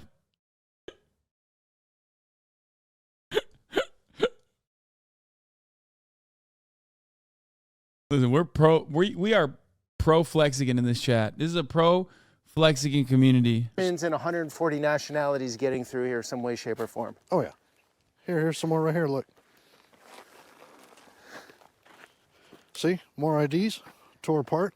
Okay, so they Now, just if you clip, put this they clip together- the IDs. See, if you put this together, it'll have all the information you need. So why do they do it right on the border? Why don't they just do it like way in there? Yeah, that's a great Who question. knows? Oh, that's a great question. That he asked an actual logical question. Why are they doing it right here then? Like, this makes no sense. Yeah. It literally makes it it makes me feel like they're doing it. They're not the ones doing it. It's Border Patrol doing it. Toothbrushes. Yeah. So it's not an eco-friendly bunch, but that's the last thing on their minds. Obviously, trying to get into Yeah, they another don't care. country. I mean, you look at some not of the those most trash, I can show you eco-friendly pictures bunch? where all of this is just covered in trash, this whole area. But luckily, an NGO came along and cleaned it up because they knew senators were coming. Yo, this fucking piece of shit is driving a fucking Ford Raptor and freaking out about like the Border Patrol agents dumping all of these guys' possessions. Okay? Like, luckily an NGO came up and cleaned the streets up a little bit because the senator was coming. It's like, bro, what are you doing? What are you doing? Put a fucking trash can there and they'll dump it in the trash can. How about that? Even though I do firmly believe that half of that trash is not even thrown by the fucking migrants. The idea that, like, migrants are so dirty, like, they're extra dirty. They're dirty. They're littering. Like, bro, they're escaping gruesome violence, dude.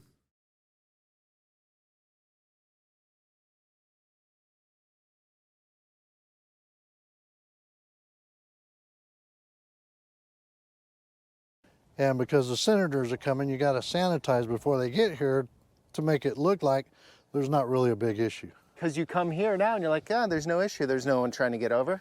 Yeah. But you're saying it pulses. Like, you have the tent set up there. You had a big rush here. Now it's somewhere else. Now it's moved. We had the guy that we ran into down there, obviously. Yeah. This guy's got a full ID here. Oh, look, there's all kinds of them right here. This guy's from China. Yeah, that's what I'm saying. I'm going to be devil's advocate for 1 second. Ready? Ready? Go right ahead. Just go along with me here. All right. We're a country of immigrants. Right, We all came from somewhere. right. And we need... That's not the devil's advocate, dude. You're being the angel's advocate. I don't think he's doing devil's advocate there. He's doing angel's advocate, calling it devil's advocate. Maybe it's a devil for him, but I love that, like, describing to a fucking Yuma sheriff, you know, principles like empathy and you know, feeling like the people that he's like talking about are actually human beings is like such a incredible concept. It's so unimaginable that he has to basically preface it with like, hey man, you know, not to be compassionate here, but let me do some devil's advocacy. need immigration. We have, Correct. you know, we need a workforce. Okay. We need brains. We need talent. We need work. But like you said before, there's a threshold. Like, how much can you take? And everyone has a threshold, as in, like, they're living in their house. Right. And if all of a sudden they had 300 people show up on their front lawn, they would have reached their threshold, right? So what is that threshold? Maybe that's the big question, which nobody can really agree on, right? Well, you have these electeds, and all you hear is, we need to fix our immigration. We need to fix our immigration laws, right? Why don't we have a change in the immigration laws? Because they can't get together on it. So what do? They Oh, it's bipartisan gridlock. That's it. Oh, shit, man. I had no idea. Guys. It was that's the reason. Not because, like, you know, the American government, Congress in general, is working at the behest of mega corporations. And of course, like, the entire purpose then becomes to just, you know, create a steady flow of migrant laborers that you can exploit and even use as a cudgel against, like, the documented labor force in the country. That can't be the reason. It's just, you know, fuck, man. They want to do something about it. They just can't. They create a crisis to take your mind off of the fact that they can't do their job. What's the crisis? Immigration, COVID, you name it. Here's another euro. Oh, cool. Did you ever see as many euros down here? Euro coin? I love when COVID is only brought up when we talk about the dirty migrants too. Fuck, I gotta pee. I'll be back. Oh, or is that a new thing? No, I got, oh, look, there's a whole ID.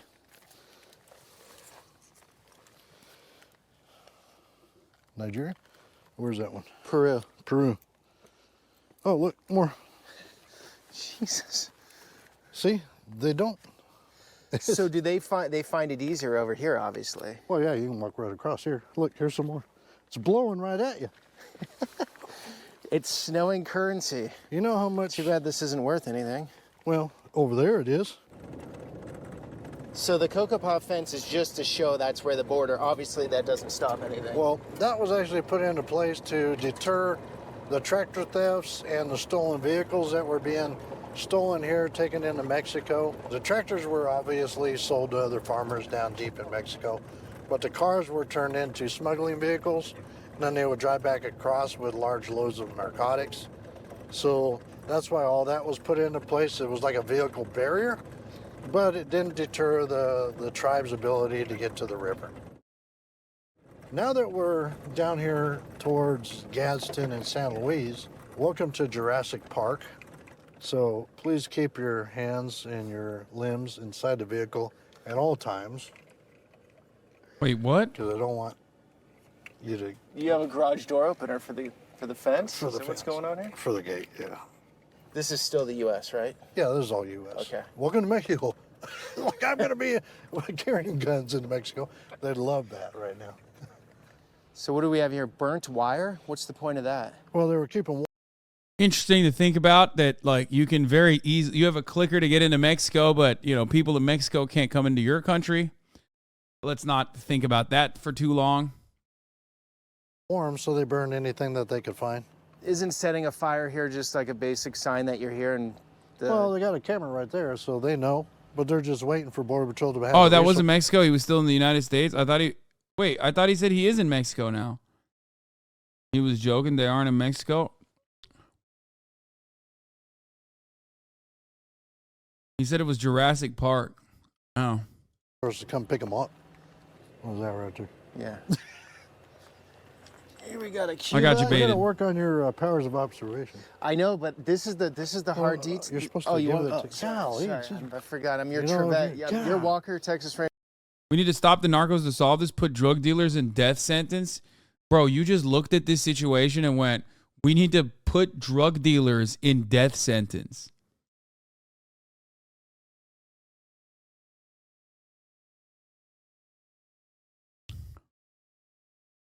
Just an animal, dude. I mean, you literally are reacting like a fucking animal. MAGA people are straight up just responding basically to things in an identical fashion that you would like an animal.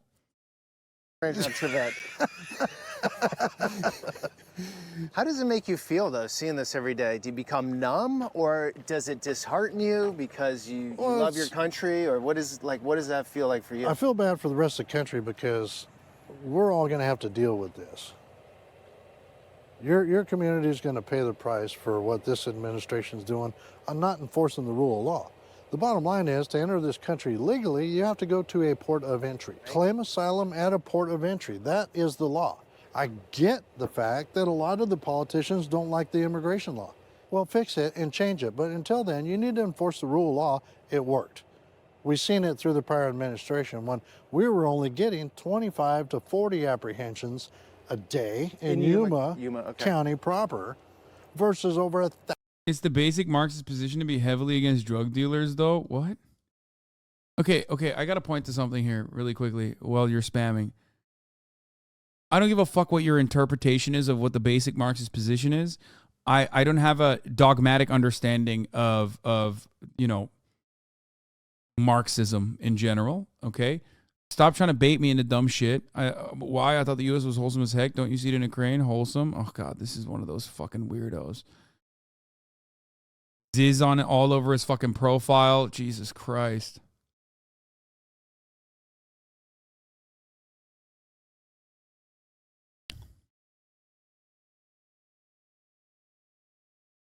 So weird, dude. I love when people quote Marx like the Bible.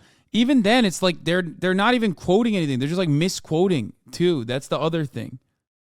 Yeah, it's definitely fucking one of those like weirdos. Like, I'm a mega communist, brother. Yo, what's wrong with Ziz? I love Ziz, but basically, what this guy is fucking saying. Oh, you banned him. I unbanned him. Let's hear what else he has to say. I'm sure he's got some good ideas.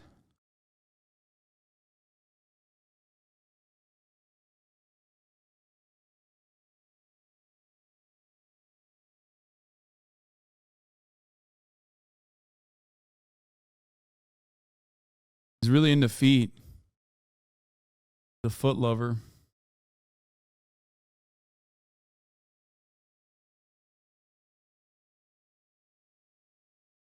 Where the fuck was I? Oh, here it is.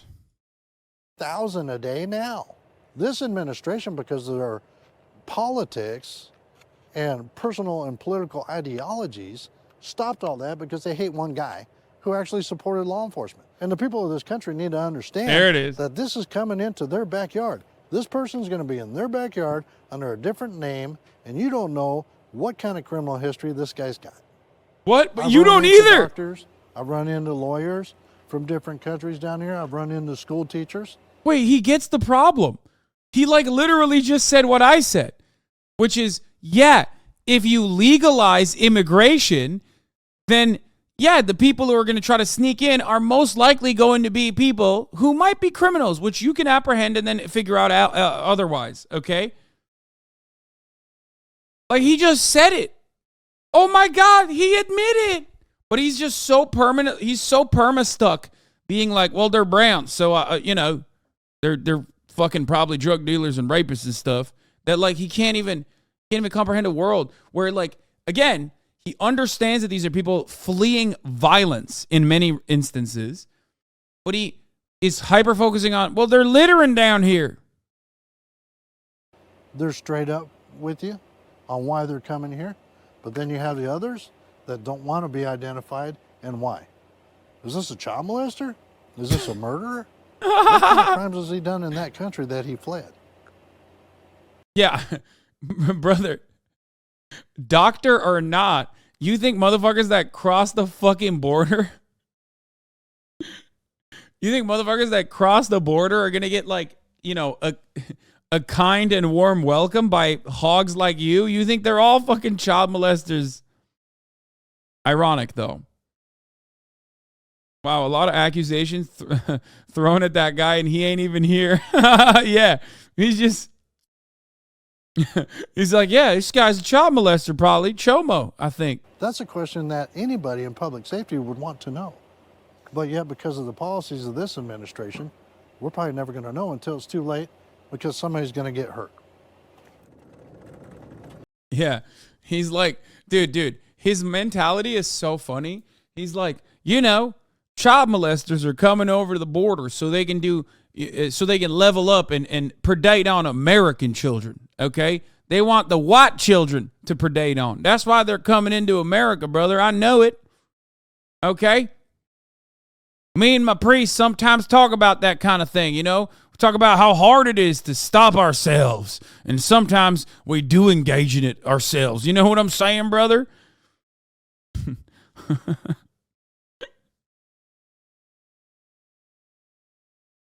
They want child predation on New Game Plus difficulty. He keeps saying this administration, but, like, what has actually changed from even the days of Obama? That's the beautiful part, is that he also, ironically, betrayed the idea that, like, Trump was so much better with immigrants or whatever by being like, by kind of admitting that Trump didn't fucking actually close the border, like he said he was going to build a wall, and that, as a matter of fact, Biden is currently building the wall, which, of course, hadn't stopped since the Obama administration either. Obama was hard on immigration, harder than Trump. Obama deported more people than Trump did. In his first 4 years, Obama deported more people than Trump did. And I am willing to bet that Joseph Robinette Biden will also deport more people than Donald Trump in his 4 years. Biden is currently still using Title 42, a Trump-era provision to unjustifiably deny asylum seekers their legal and moral right.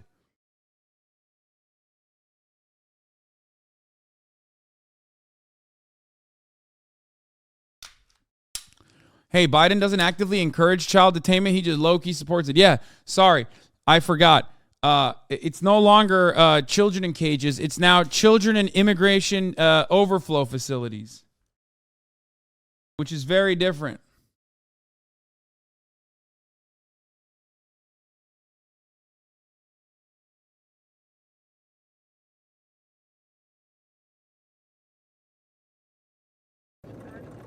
That's what's great about being sheriffs in rural areas.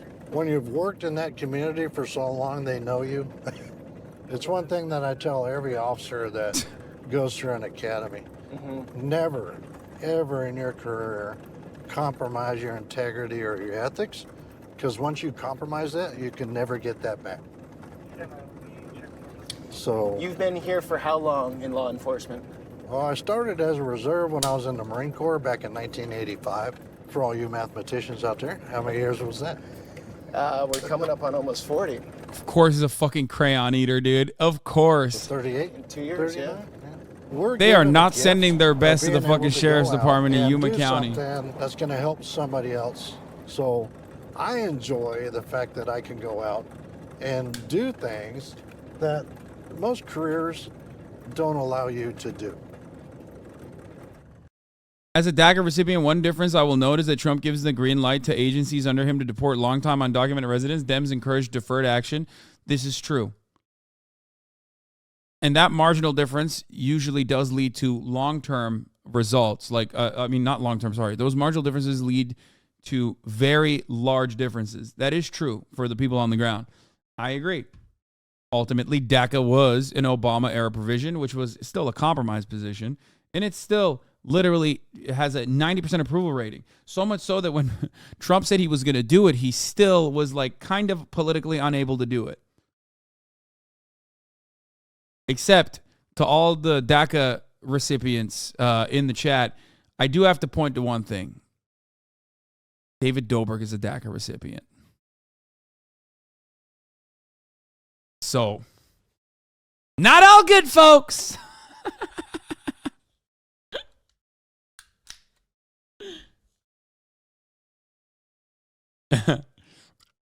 I'm also DACA, and holy shit, dude, why must you hurt me this way? Not all good. They're not sending their best from Slovenia.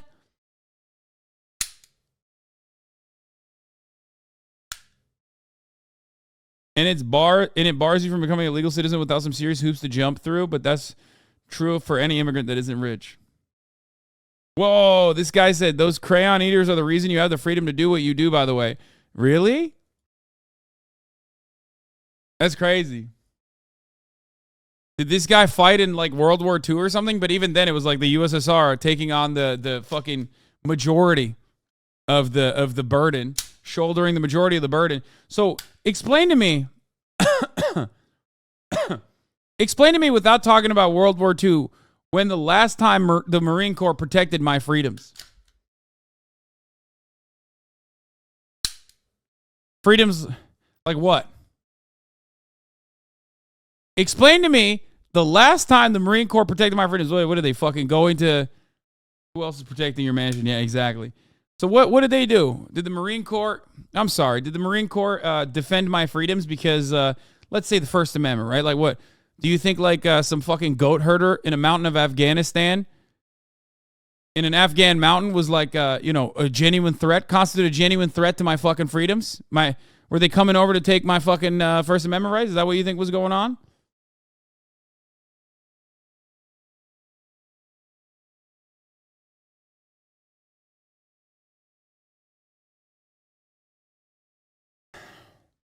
They protected you from that one hobbyist weather balloon. Yeah, that wasn't even the Marine Corps.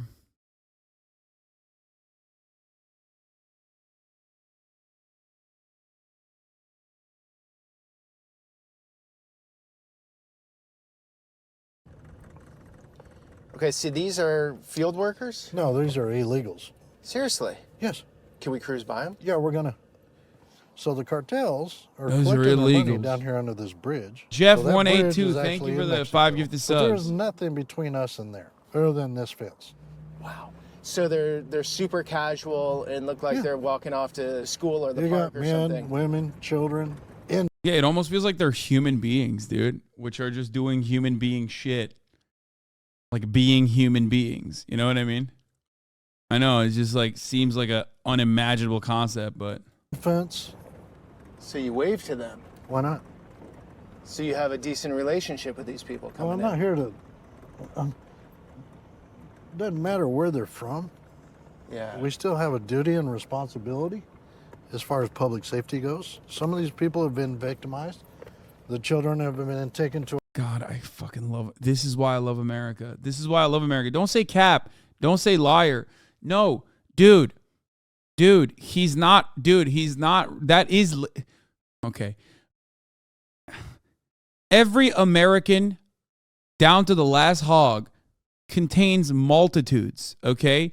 Like, Every American is just a mixture of oftentimes conflicting ideas, okay? You need to, a sea of contradiction. You need to understand that. Like, in his mind, he's like, yeah, these are just like guys that are fleeing violence and shit. He even personally said, you know, I wish we could just like do better immigration.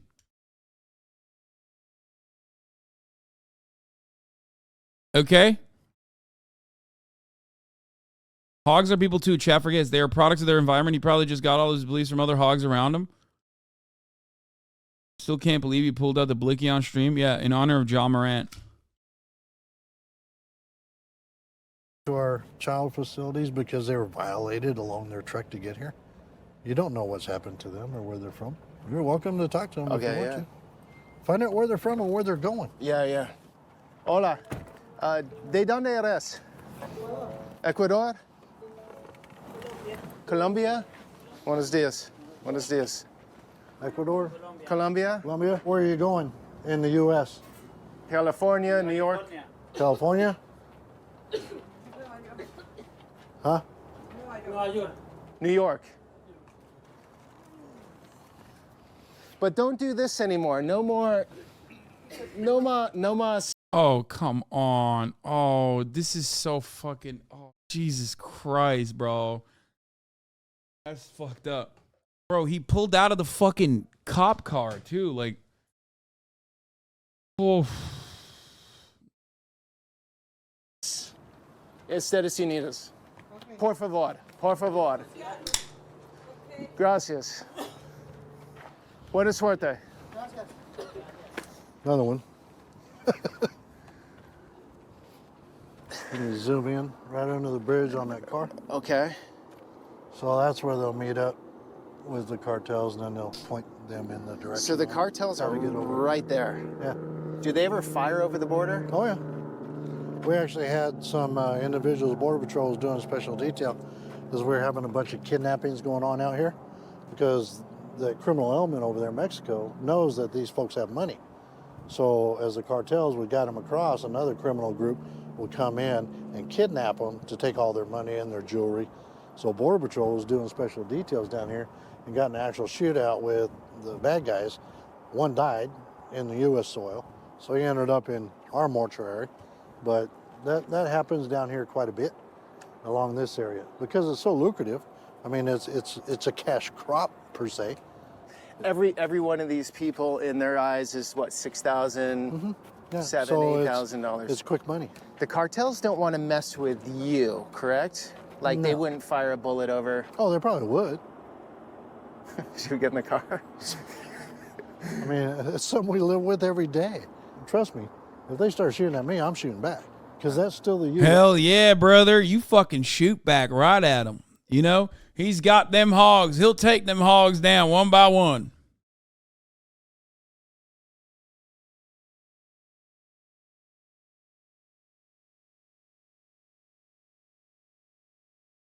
U.S. And they know that local law enforcement doesn't tolerate it. If you get caught over here, you're going to jail, period. They already know that here, and they know that over there. The feds might let them get away with it, but local law enforcement will not. So, yeah. I'll tell these people there's some water over here. Amigos, agua. Okay, you got. This place will be full of people. They usually have them come over in large groups, and here's why they do that. They will inundate Border Patrol with large groups of individuals that are give-ups. So it ties up Border Patrol's resources from the field and takes them away from out east so they can get their narcotics and the other human smuggling for those that don't want to get caught across the border. So yeah, the clothes, you know, like new white clothes, the backpack looks pretty new, not dirty. They didn't do a hard journey. No. And so how it works is if you get over, right, you're gonna call back home and you're gonna say to your friends or relatives, gonna be saying, hey, here's how you do it. It's pretty easy right now. Yep. It just encourages more. Yeah. They're coming here to better their life. I get that. But they need to do it the legal way. I'm also a public safety servant. Anybody in my county, we respond to help. We've handled over 780 911 calls from immigrants that were left abandoned out in our remote desert needing help. 780 last year, or what? Yeah. If we end up with somebody that has a medical condition down here, that takes away that EMS resource from that community to handle this down here. Federal government isn't reimbursing them. Our deputies working on overtime, much like the rest of local law enforcement, try to fill the gap for Border Patrol because they're tied up with this. We've taken over 70 death investigations out in the remote desert because people died out there because they were abandoned by the cartels.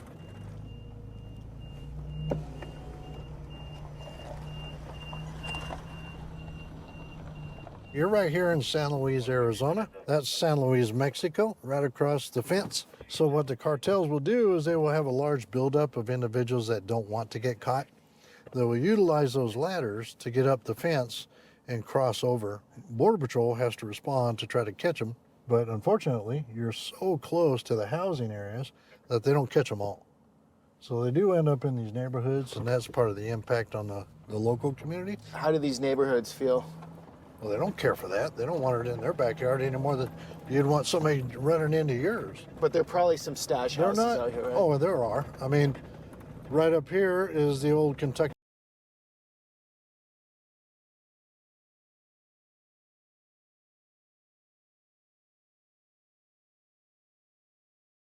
Fried Chicken building, where we had the most recent drug tunnel identified. Drug tunnel? Drug tunnel. Oh fuck, I was muted. Oh god damn it. His position isn't even consistent. He talks trash about the cartels when mistreating the migrants, but then he turns around and starts talking trash about the migrants. Yeah. It's not. I told you, it's contradicting. Tunnel. Into the Kentucky Fried Chicken? Yeah. So it came up into the kitchen. The drug tunnel went under the fence. Under the canal.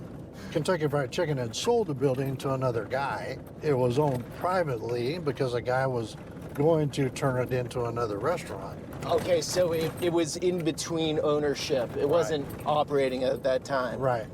So they built a tunnel under all this infrastructure. And they ended up tunneling up to the kitchen area, and it was a small opening because it was all hard narcotics. So we're talking fentanyl, heroin, cocaine, methamphetamine. So no one was crawling through it. It was They were crawling all the way up, but the hole in the floor was small. Do you think they'll make it to the Pizza Hut this year? Hard to say. They're quite ambitious. It could happen. You got to be one heck of an engineer to be able to plot depth and everything else to get all the way over there to here. That's millions of dollars.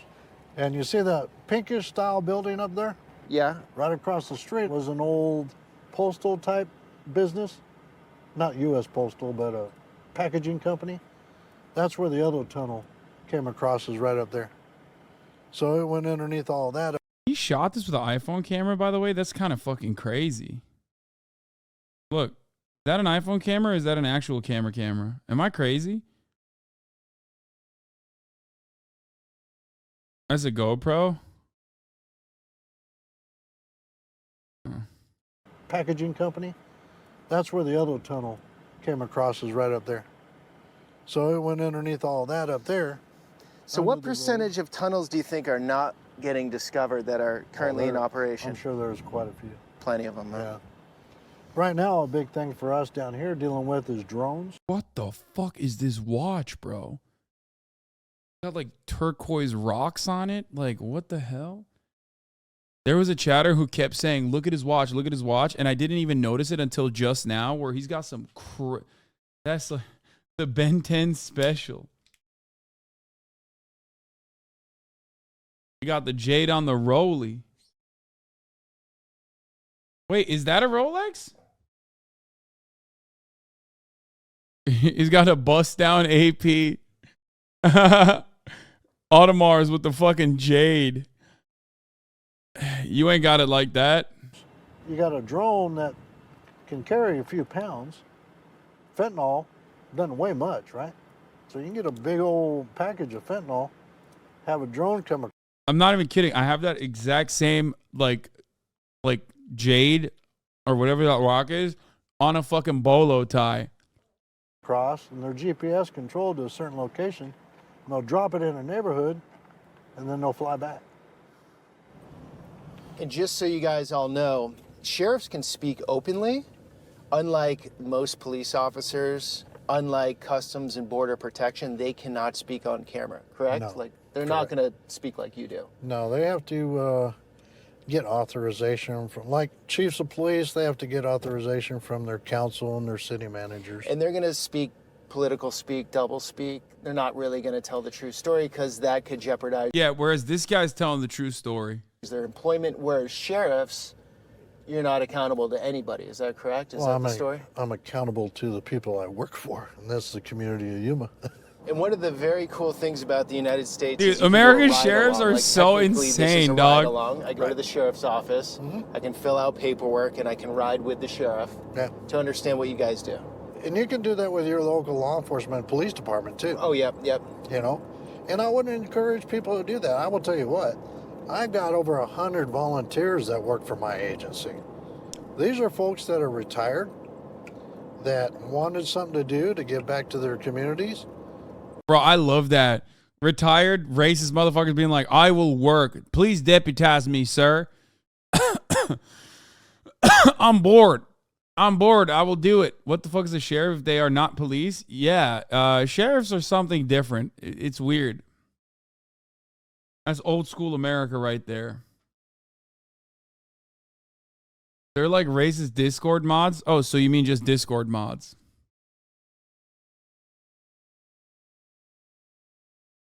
Yeah, sheriffs are elected officials that are above the law.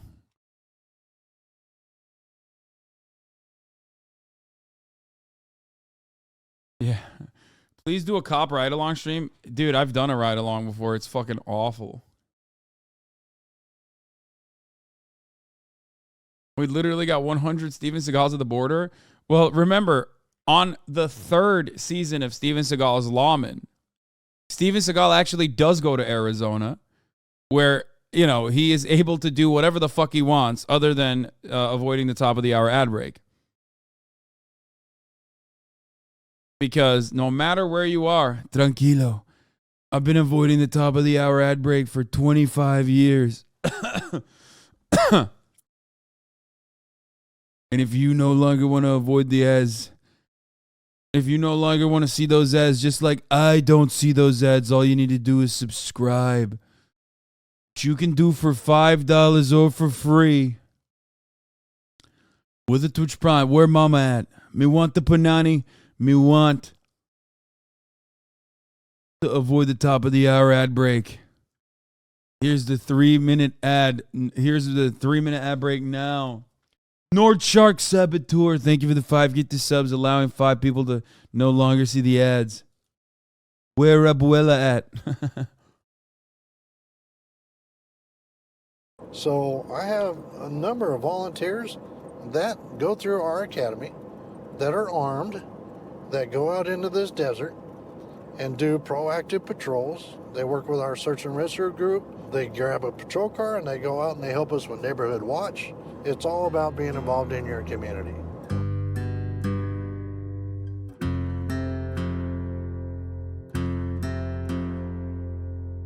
I'm gonna head east, just so you know where we're going. Oh, do you? Okay. Slow so far?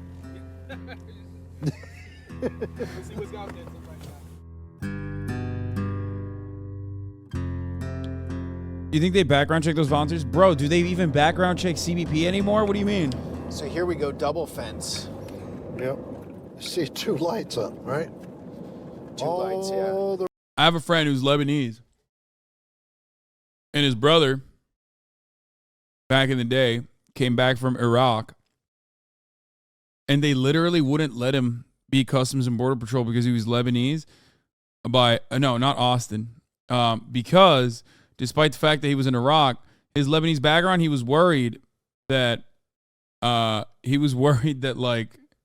CBP was apparently worried that he might have ties to like Hezbollah and shit,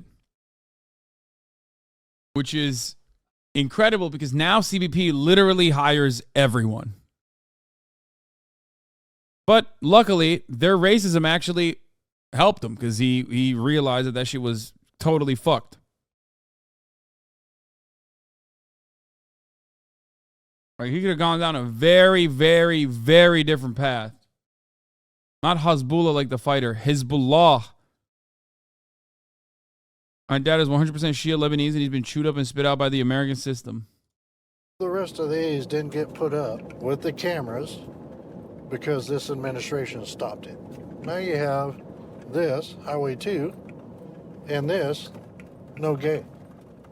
So how are they getting over this one? They can get over with a ladder. That takes a little time. Then they have to get that ladder over, and then they have to... Well, really, you just shimmy down that. You shimmy down. Yeah, and then you'd have to get another ladder set up here, which would take time, or you can just go which through would allow Border Patrol to get here, but there's no gate. Okay. So, how much does that make sense? It's the smoothest dirt road I've been on. It's because you're in a Raptor. My search and rescue is out here with these because regular... Because you're in a Raptor, guys, brother. you just get beat up. You get beat up because it's not all smooth, as you'll see. When I cut up through Smuggler's Pass, it gets a little rough. Oh, yeah.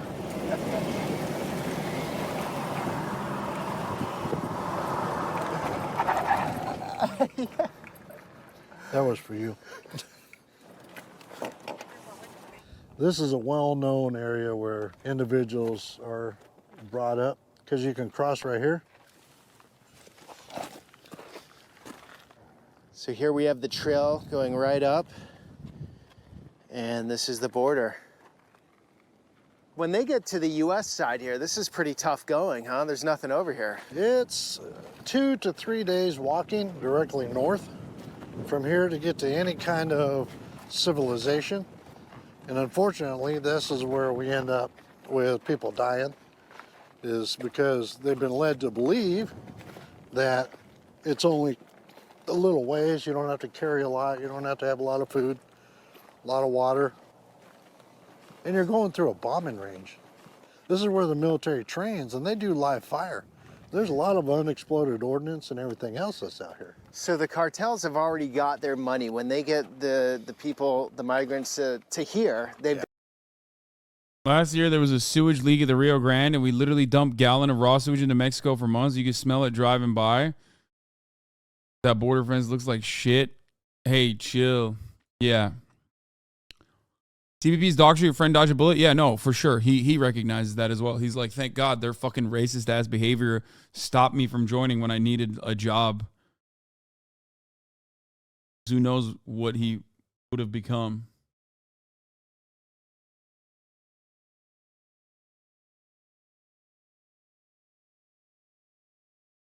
done their job, right? Mm-hmm. Yeah. They got their money, so they don't care if they die in the U.S. side? No.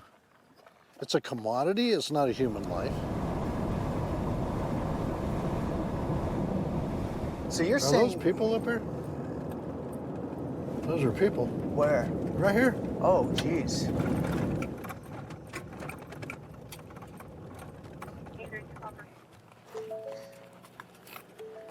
How you guys doing? Here's the Came hands from up. India, Mumbai, Dehradun, Gujarati. This guy for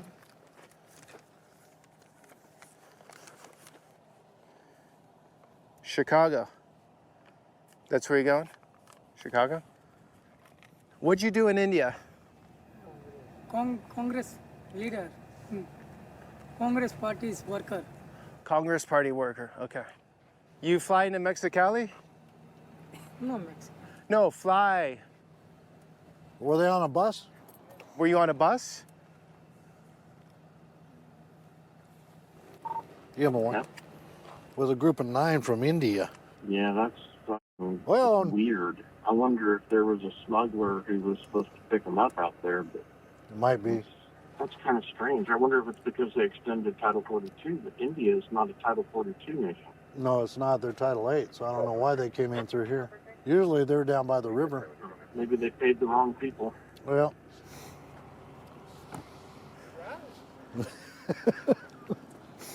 What's up, brother? How you doing, sir? Good, you? Not too bad. Yeah, they were just walking down the road. It was like, They called 911 a whole bunch of times. So. oh, they have? How you doing, sir? Living the dream, right? How you doing, sir? Peter. Luis. Luis, nice to meet you. Usually they'll shoot like a group like this through here and then through one. Good time to remind everybody that 52% of ICE and Customs and Border Patrol is Hispanic. So that idea that like, oh, if we have people that like, if we have more black people in the police force, like that'll fix the problem. Like, nope, no, it does not. Just remember that. 52% of Customs and Border Patrol is Hispanic. Spanish speakers are useful, so yeah. Yeah, that's not the reason. And that's not the only reason. They're hiring from Hispanic communities. They're hiring from Latino communities. Those are border communities half the time. I would love to know what percentage of the Latino and Hispanic people that work for CBP are second or third generation immigrants at some point where, one of their parents on one side came into the country through undocumented means.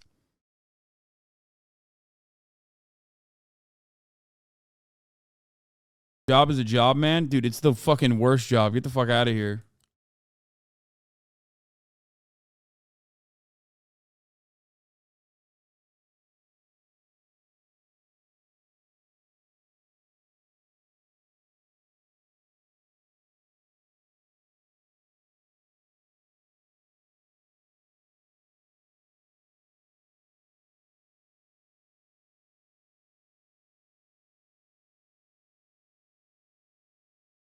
$195, they'll try to Give have another my- one across. Yeah, I got on all. So it's all about tying up you guys. Yes, sir. There you go. These folks were sitting here constantly down 911 to get picked up. So cartels exploiting Border Patrol resources by having them do that out here to get their other product. My friend's brother who's in CBP is literally that. Their parents had them after immigrating to Texas from Mexico. He also voted for Trump. There you go. The cognitive dissonance is like insane in that at that moment. Back where we were before. People or drugs? Both. And what better way to do it than having a group 30 miles out in the middle of nowhere where you know that public safety is a priority, human life is a priority. They're going to play Night's off coming, of they'd freeze out here. Yeah. So it's all part of the game. And I'm sure the cartel is over there somewhere watching because the highway is right there. He deported thousands of people. He then learned he was undocumented. Bro, are you fucking kidding me? Raul Rodriguez, a former U.S. Customs and Border Probation officer, has been fighting deportation after investigators discovered he wasn't a U.S. citizen. Bro, this is the one motherfucker that I think is valid to deport, okay? That's crazy. He was so shaken that he felt the blood rush into his feet. In a matter of seconds, a family secret had shattered the way he saw the world and his place in it. That day will never leave my mind. It's a terrible feeling, he says. It all began in April 2018 when federal investigators showed him a shocking document, a Mexican birth certificate with his name on it. A conversation with his father soon afterwards confirmed that Rodriguez is feared as soon as he saw the paperwork. The U.S. birth certificate he'd used for decades was fraudulent. Rodriguez wasn't a U.S. citizen. He was an undocumented immigrant. Rodriguez says he had no idea he'd been born in Mexico before his father's confession that day, but he knew immediately how serious the situation was. He'd spent nearly 2 decades working for the U.S. government at the border.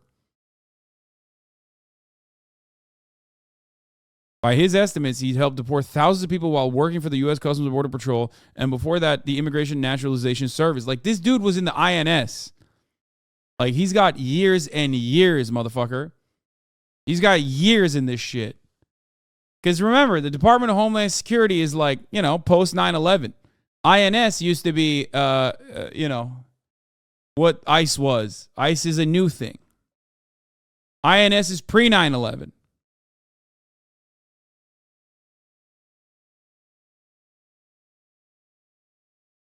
He didn't know his dad lied. Brother, what difference does it make when a piece of paper that declares you were born on one side of a fucking made up border over the other? Like, this story should have been a come to Jesus moment for him. He's like, I'm American. What the fuck? I think American. I feel American. I grew up in America my entire life. That's the whole point. That's the whole fucking point.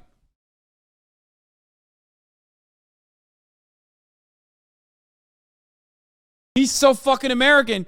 He's a hog.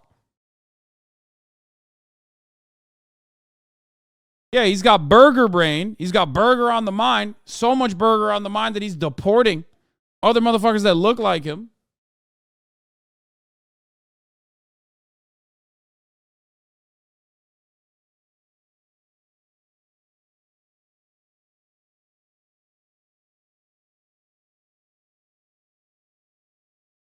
He lost so much so quickly after that. He lost his job at CBP, his friends in law enforcement, his sense of self. Oh, man, I'm so sad.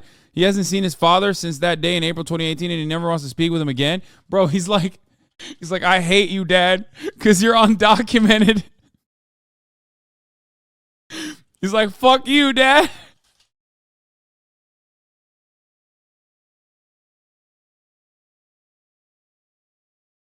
Hasan always banned from Japan? What?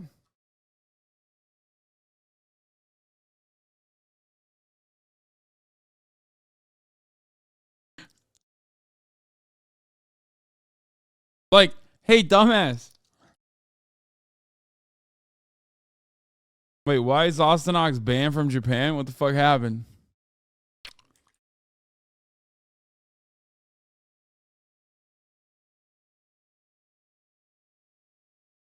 Yeah, he was like... Why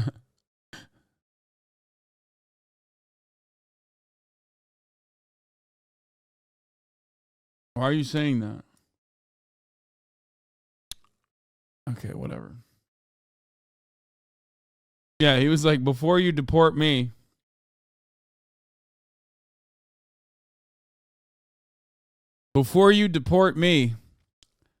please let me deport my illegal immigrant alien father.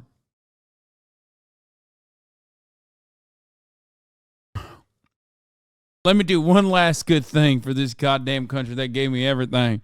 But now, nearly 5 years later, Rodriguez says he realizes he also gained something surprising after that moment when he learned he wasn't a U.S. citizen. It started off as a nightmare, but then it turned to be holy moly. This is what I was meant to do. It ended up somewhere he didn't expect. Okay, so what did it turn into? She served in the military. Rodriguez had too before his career working for CBP and his predecessor.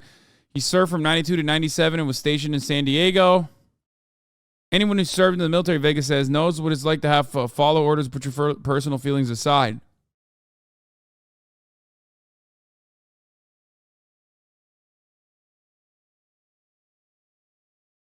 Anita Rodriguez works for U.S. Citizenship and Immigration Services and met her husband when they were both training to be inspectors for the NIS. Since then, she seemed to dedicate... Okay, come on. Did he get to stay in the country or not?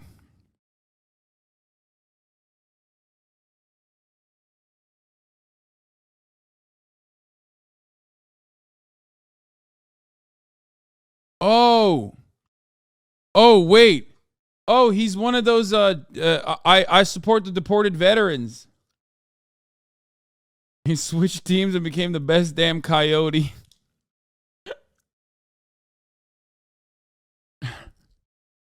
Bro, you didn't, like, that didn't completely rewrite your fucking brain. That guy is not salvageable, okay? If he's still like, oh yeah, by the way, the U.S. deports military veterans all the time. We covered this back in the day.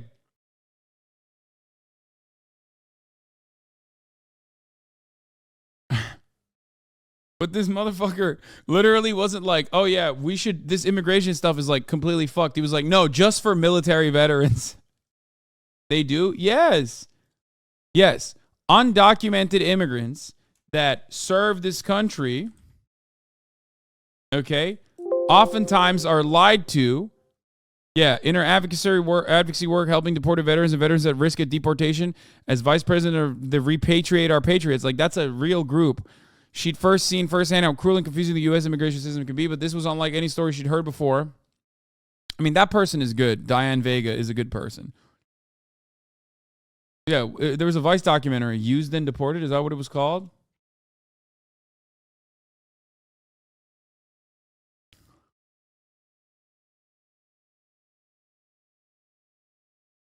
And how, she wondered, could someone who'd worked for the CBP be facing deportation? Wasn't the only one surprised. Many responses were unsympathetic, Vega says, especially in border communities. They said, this is what you get for going against your own people. But Vega saw it in another way. She served in the military. Rodriguez had, too, before his career working for CBP and his predecessor. Yeah. It was his job. Some jobs are not the best, but we all have to follow orders. Well, I don't get it.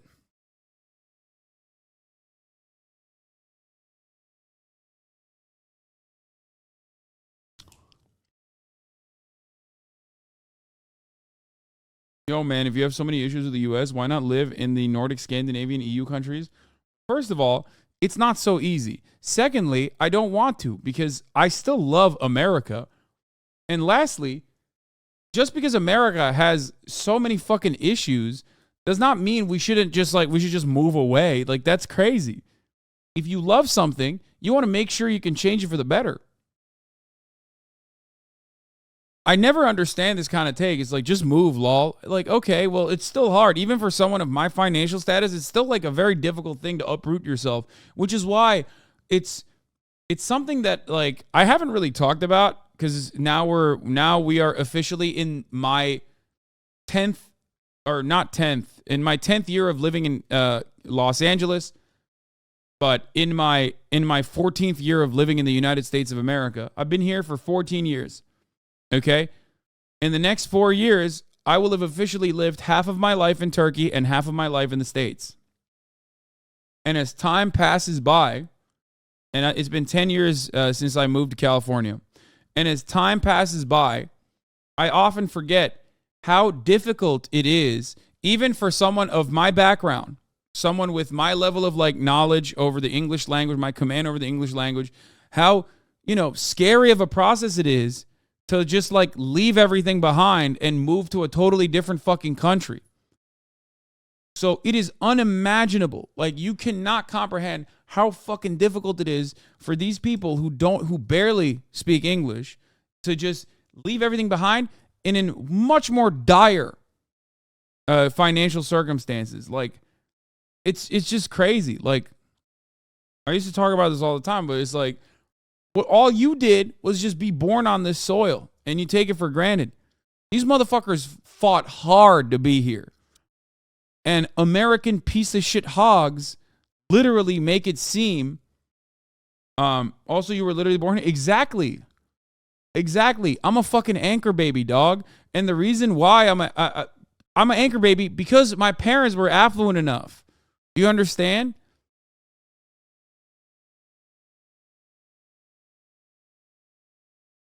And even then, there's difficulties of just like coming to this country on your own. Like, I came to this country by myself.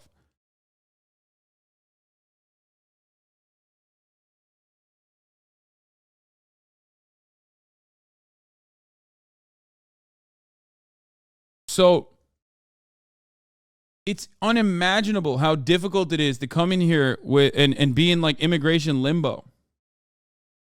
Also, you'd move to Japan, not a Nordic country. Let's be real. Yeah, if I were to move somewhere, it would probably... If I quit, I would pull a PewDiePie, 100%.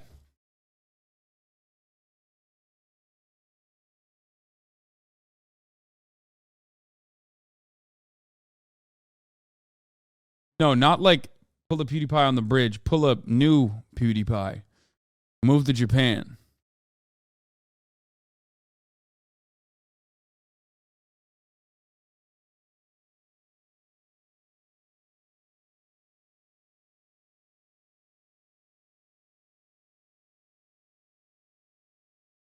Mr. Beast flies 1,000 pregnant women to America so they achieve anchor baby status. Okay, that's actually a goated fucking video. Holy shit. God, I wish Mr. Beast would actually do like crazy shit like that. Instead of safe things like, I gave 20,000 African children shoes. Like, that shit would be fire, dude. Wow. I mean, people would fucking hate him, but he would dramatically change the lives of so many people.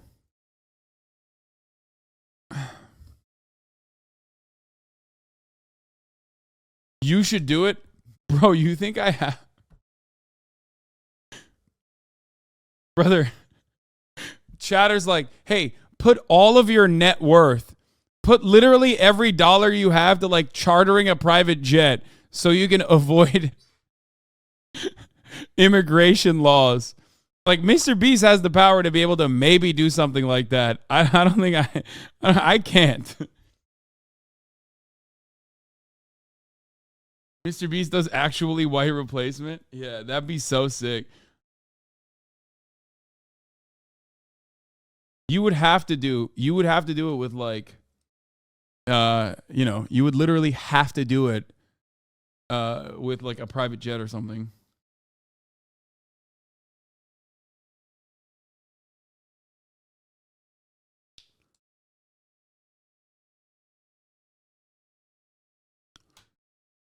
Oops.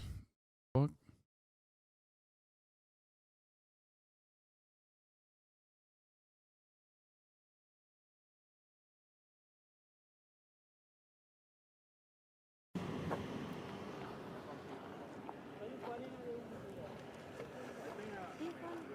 I'll help you out.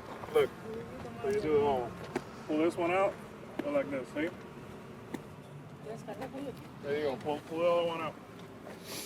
Why do they take the laces out? Just so they, Well, you can use them for, whatever, yeah. yeah. So you got to make sure they don't have any knives, guns, narcotics. So they obviously have money. They had the money to fly from India. They're all wearing new clothes. They flew up, paid the cartels. Right. The doctor gave you that? Okay, yeah, you can go. No, put it in the bag. Keep that out. In the bag, in the bag. You can keep the medical stuff separate. Whenever we take you to our processing center, since either your wife or yourself is going to stay with the kids. So I need you. Have you seen many guys from India coming recently? To be honest with you, all nationalities. To answer your question, yes, but they're all nationalities. But you can't really talk to me much, can you? No. You can talk to a PAO. Or the sheriff. Yeah, sure. So what you're watching is Border Patrol. No, you can still do your B-roll. Okay. I'm just explaining what they're doing. So that device that he has, looks like a cell phone, is they're actually taking a picture of their passport, and that integrates all that information from that passport into Border Patrol system. And they're also taking a picture of the tag for that person's property. By the time they get to Border Patrol station, their info is already in their system at their station. And that's why I kind of made a hint that they're almost turned into TSA agents, because that's what happens at an airport when you get on a plane. They take a picture of your passport, run it through the system, then you move on your way. Mission accomplished for them, though. They're in now. They're going to have an asylum hearing, whether it's right or wrong, in 3, 4, Why 5, would that be wrong? 5 years. If it's not a legitimate asylum, they're just going to dodge it and disappear into the country. If it is, then they'll get asylum papers and be good. Yeah, but you know who this Called excuse chat privilege because they think they're crossing the border like this is funny. Crossing the border like this is funny. X called me a libtard and said I was a Azam viewer. Kind of weird, man. Yeah, look, man, they're kids, okay? And it's not like Felix came here under similar conditions, escaping like violence or poverty. Okay? He's the referee, dude. Also, you were an Azam viewer, technically. People will never understand it. They won't. And this guy actually doesn't even do like a horrifyingly bad job of like dehumanizing the undocumented people and their plight.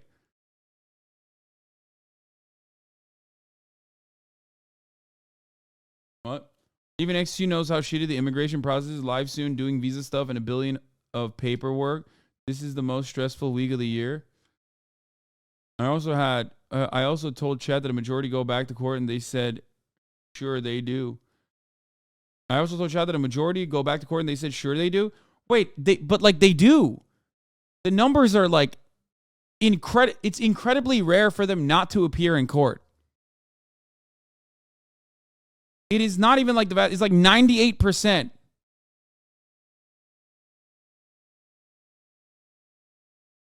They literally do. Why wouldn't they?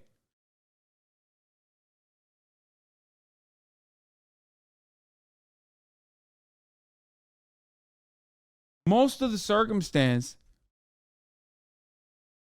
in most circumstances, the ones that don't actually show up literally don't show up because like the government is like fucked them over. Like for example, when Ron DeSantis, Meatball Ron, took people from Texas, Venezuelan migrants from Texas, and shipped them to Martha's Vineyard, he fucked over their legal asylum processes. Because those guys had court dates to show up to. Okay? And when he moved them from Texas to fucking Martha's Vineyard, he ruined their chances of appearing in court. Luckily, I think NGOs stepped in at that point. But it was incredibly fucked up. That perspective is also part of the reason why I say legalize the process. Because if people had the legal opportunity to show up and have their day in court and go through the legal processes and, you know, fill up their paperwork and you know, live here freely without constantly looking over their shoulder and being fearful of ICE, they would do it. 98% of safe clients released from detention over the past 3 years have continued to appear for their scheduled court hearings. So when Donald Trump and others say like, oh, they don't actually appear in court, like they're fucking lying.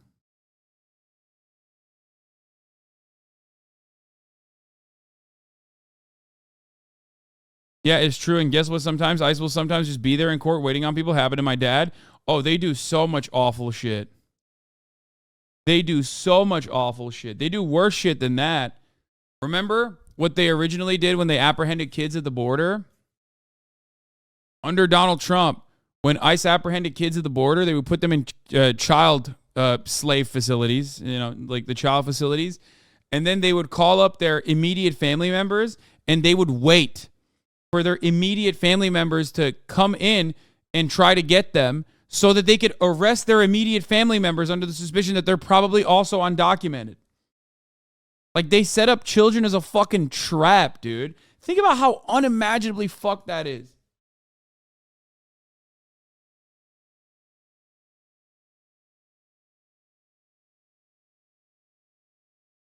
And they do that still. I worked in immigration court for a while.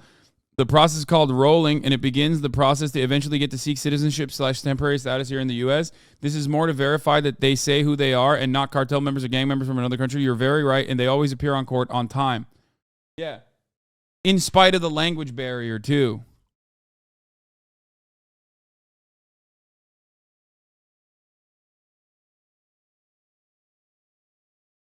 That's why when I say like ICE is fucking Gestapo, I'm not joking. They are monsters, dude. They're fucking monsters, brother. They do that shit. Same fair too, because the ones that are going through the process legally and still waiting. This is not helping them at all. But yet they're going through the legal motions and they're just being pushed aside because of this. If you do it the right way, it's going to take years, many years. Yeah. So this is the only way to do it and save this lifetime. Mm-hmm. Yeah.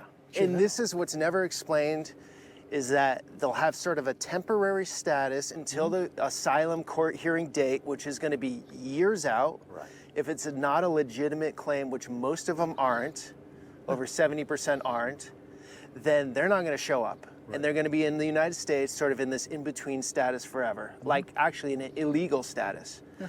Now, if their asylum claim is real, it's legitimate, it will go through the courts, they'll be processed, and then on their pathway to a U.S. citizen eventually. Right. So that's how it works, and that's what we're never explained to. 1 out of 10. 1 out of 10, you're saying, okay. Is roughly what the numbers were before. I would imagine when you got 2-point-some odd million last year that came across like this, it might be less than that.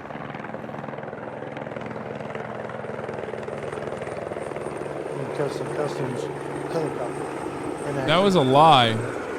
Like, he just straight up lied. What the fuck's he talking about?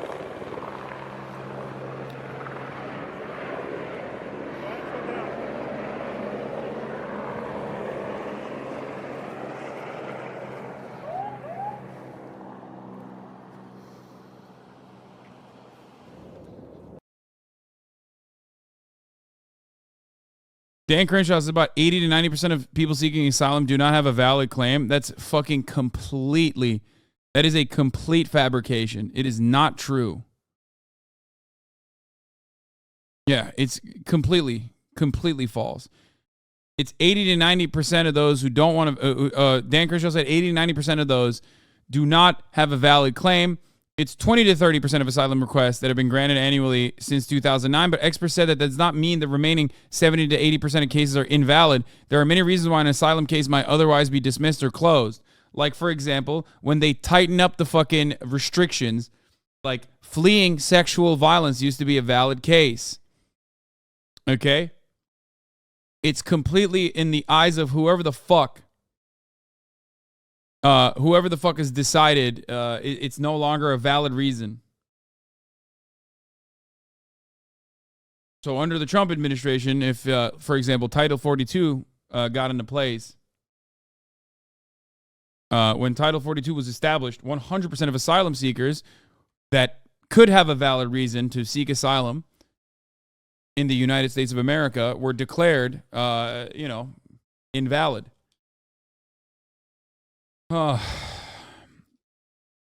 Affirmative asylum, person living in the United States can voluntarily apply to asylum through this process. Defensive asylum, a person can apply to asylum through this process to avoid being removed from the country. Dan Crenshaw's office directed us to a report from the Executive Office of Immigration Review that looked at asylum cases that originated with a credible fear claim, which falls under the defensive asylum process. These claims originate from individuals who were apprehended by Border Patrol officers while attempting to enter the country without authorization, were placed into expedited removal process. If a person in these circumstances claimed to have a credible fear of persecution or torture if they were to be removed from the country, they meet with an asylum officer who determines whether to refer to their case to an immigration judge or full hearing. Once the case is referred to a judge, a person must submit an application asylum to the court. The Justice Department data shows that in the fiscal 2018, asylum was granted in 16% of the cases that originated from a credible fear claim. About 29% of requests were denied, and roughly 15% of those cases were closed for administrative or other reasons. In the remaining 40% of cases, individuals who were booked with a credible fear claim did not end up submitting an application for asylum.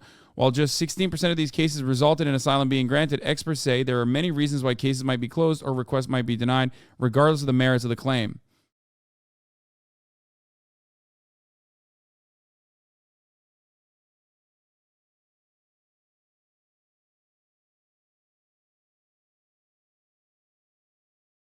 The outcome for asylum seekers continue to depend on the identity of the immigration judge assigned to hear the case. The New York Immigration Court led the country in having the widest disparity among judges serving on the same court. Depending upon the judge, denial rates range from 95% down to 3%. It's entirely in the hands of the fucking judge that decides, yeah, fuck it. I don't want any undocumented immigrants coming into the country, and just fucking saying no every single time. Or people having a much more understanding process. Because ultimately, remember, people are not leaving everything they know behind to be in an unsafe situation if the situation back at home is significantly worse.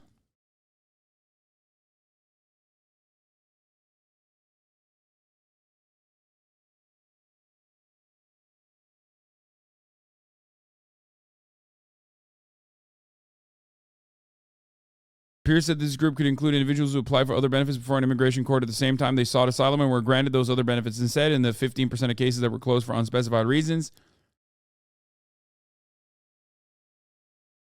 Similar points were raised by experts who consulted on our 2018 fact check of a similar claim from Sessions. Law professor at Fordham Law School said that cases can be dismissed for a number of reasons unrelated to the merits of an individual's claim. Many cases are denied for procedural reasons not related to the merit of the claim, or because the applicants are underrepresented or poorly represented and therefore don't have a chance to make their case in an effective way. That's the other part, because it's like they don't have the paperwork right. It's like thinking about all of the instances where like an eviction was served through a court, and you're working, so you couldn't show up to the eviction hearing, and then it favors your the court proceedings, of course, always favor the landlord. Did you say you can't believe everything? People shouldn't run away from their home country to the U.S., but fight to make their country better?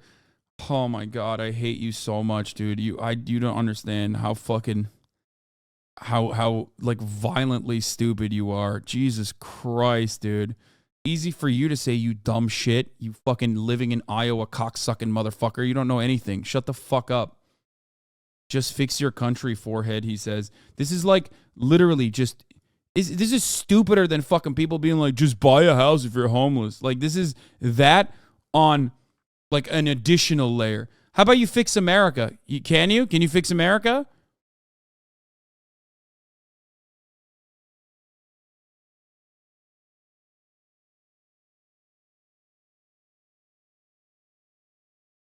Dumb bitch.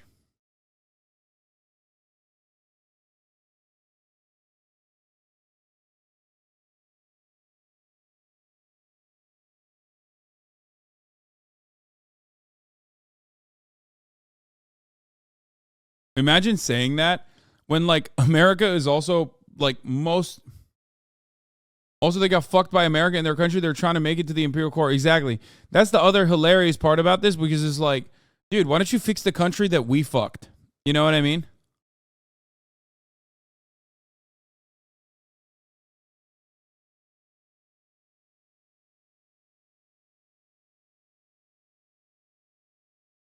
I hate that. You need immediately like a double dose of empathy, just directly fucking planted in your spine.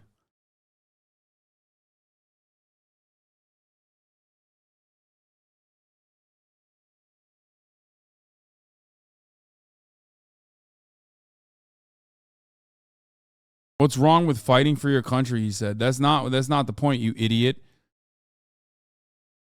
That's so crazy, man.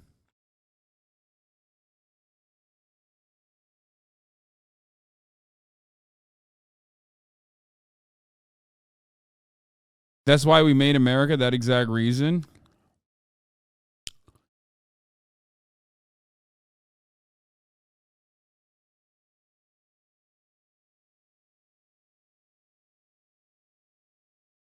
You don't get it. Why hide your identification if you're a good person? People shouldn't run away from their home country to the U.S., but to fight to make their country better. What's wrong with fighting for your country? Is that what I said? I didn't say it's wrong to fight for your country to try and make it better. By the way, here's another ironic take. Okay? Here's another ironic take. The most effective way to make your country better is by literally pumping it full of American dollars. Because a lot of these immigrant workers that come into the United States have family that's still back home. And they give them economic opportunity. Like, this is the one area where, I hate to admit this, but neoclassical econ boys are not incorrect when they talk about immigration and opening up immigration. They're not wrong. They are correct when they say that immigrants actually end up, one, being a gigantic benefit for the U.S. economy, but also a gigantic benefit for the economy of the nation that they're coming from. I'm not being a bad chatter. I'm just talking and questioning. My bad. No, you didn't just talk and question. You cynically, you first cynically implied that like the person who hid their identification, you thought that they hid their identification, assumed that, and said that they were a bad person. Then you said people shouldn't run away from their home country to the U.S., but to fight to make their country better. It is an unimaginably privileged position. You are being bitch made. Okay? It is an unimaginably privileged position to just be so, like, to look at people who very clearly have left their way of existence and their lives behind to come to the United States of America. And you turned around and said, yeah, why did they do that? They should just fix their country. Did he unironically type resist get shot easy on 2-7? What the fuck? Yeah.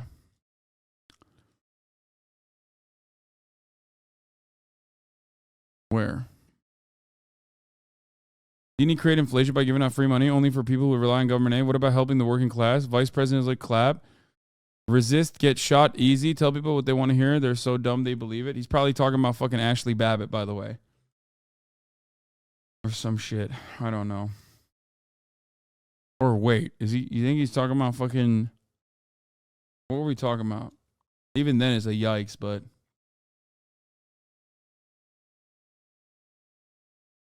hope he's not talking about Tyree Nichols. You think he's talking about Tyree Nichols? February 7th. Is that what we were covering?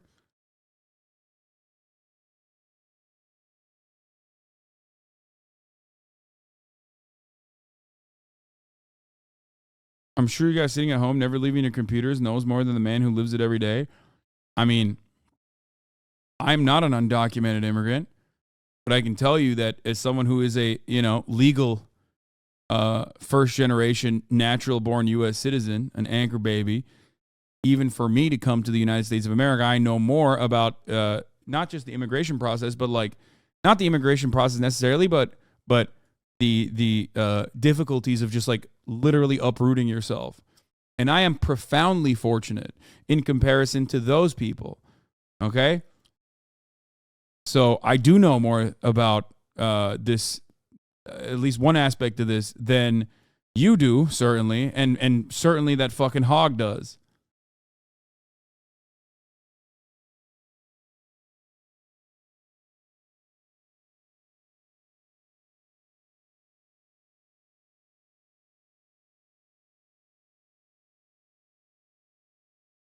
It's also funny because like people will be like, why don't you leave America if you hate it so much? And then also simultaneously they're like, why don't you stay in whatever country you're at and fix it? Yeah, like an individual has the capacity to fix like centuries of fucking Western exploitation, colonial subjugation, all that sort of stuff. Just fix it, dog. I don't get it. This makes sense now. They got through this little gap. Yeah. Because the fence on the other side is You can super dig small. under it. But it's even like an easy ladder could get over it, right? Well, you don't even need a ladder for this one. Oh, you just dig right under. You can dig right under it. I'll show you a place where, when we get up here, where the wash is undercut underneath. So if the fence was in that spot right there, there's no way they'd get through. No, they'd still 'Cause be that's walking down the middle. Because that's a family. Like it Yeah. seemed like I mean, who knows? But if they were looking at walking all the way up, you're talking a minimum of 2 days. So how many Border Patrol guys here? Well- Say on this last 10 miles we've been on the fence. Just those two. Just those two. Yeah. See how they can just walk right through over there? Okay, yeah, let's take a look. Just walk over here and you're good to go. Right. And you can tell it's being used. You can tell by the tracks, the blanket on the ground. Yeah, that's easy. The Far away from coyotes the can highway, too. literally just drop them right here and say, walk over and call 911. Yeah. Easy. That's what we're dealing with.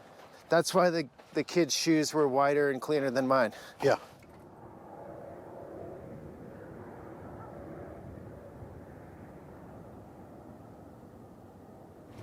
I'm taking you is where a lot of them come up, and they're told to follow this mountain range.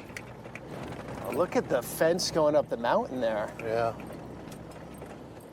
Because we've experienced through past administrations and their policies, uptick in smuggling happening through these desert areas. There's been a number of these stations that have been put up by Border Patrol. So all you gotta do is push that red button and rescue would come. 1 hour. Yeah. Because in the summer, how hot is this? It can get up to 115, ambient air temperature, maybe 120, but the ground temperature will be probably 134. So is the traffic relax a lot, the border, the crossings a lot in the summer? It's more of a wintertime thing? Not really. They just come across at night, and then they hold up during the day. So right now, because it's cooler, it's winter, they're going during the day. During the day. And they'll still hold up in the washes and try to stay warm at night. This is the El Camino del Diablo, one of the passes where individuals will traverse across the border. So the scouts live in Mexico and just come back and forth all the time? And No, they stay up in the mountain. for what, weeks? Oh, yeah. And groups that come across bring food and water and whatever else they need. They find a location up in the mountains where they can monitor and have radio access because they carry radios with them. They carry solar panels with them when they get up there. And that's how they get paid, is by each group that gets through. So they run like a tally book.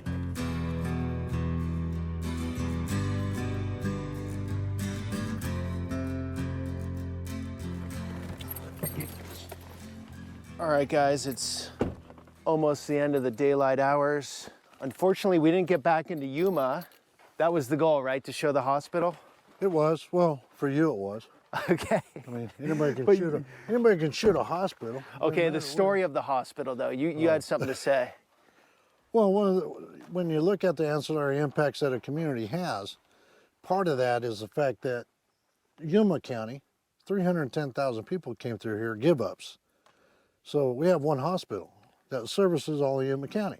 It was a $23 million impact on their operations, having to deal with illegal immigrants that had to come into the hospital to be treated for anything from dialysis to health issues that they had brought with them that were never treated, down to the fact that it was even impacting the How about like in the Philippines, where neoliberal policies force the working populace to work in other countries, making labor our main export and causing a shortage of professional workers? Brain drain is a huge detriment to nation building, but I understand why the workers would want to move to other countries, given that our labor laws are crap. Yeah, dude, in the Philippines, that's the reason why people left the Philippines, dude. Like, dude, you do understand that the thing that you just described,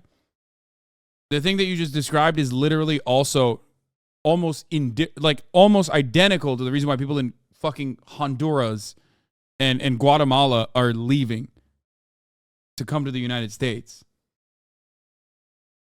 You get that, right? Like, you have to understand that.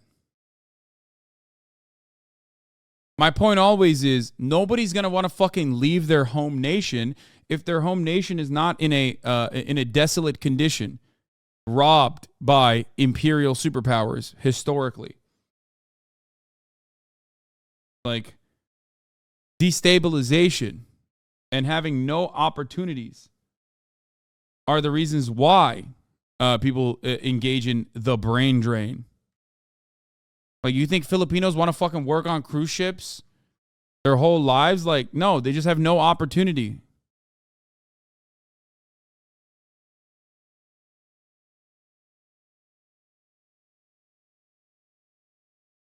Yeah, I get that. I'm not disagreeing with you. Yeah. That's the other aspect of how, that is the other aspect of how you, I guess, eliminate a steady flow of migrants into your country. If you don't want it, if you genuinely consider it to be like a massive burden on your country, which it isn't. But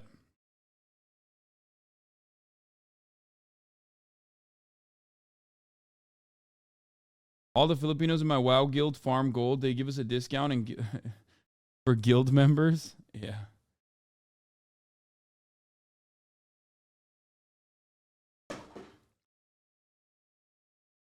A steady flow of migrant workers is an intended consequence of permanent imperialism. You ruin these countries, you can rob them of their natural resources. Okay?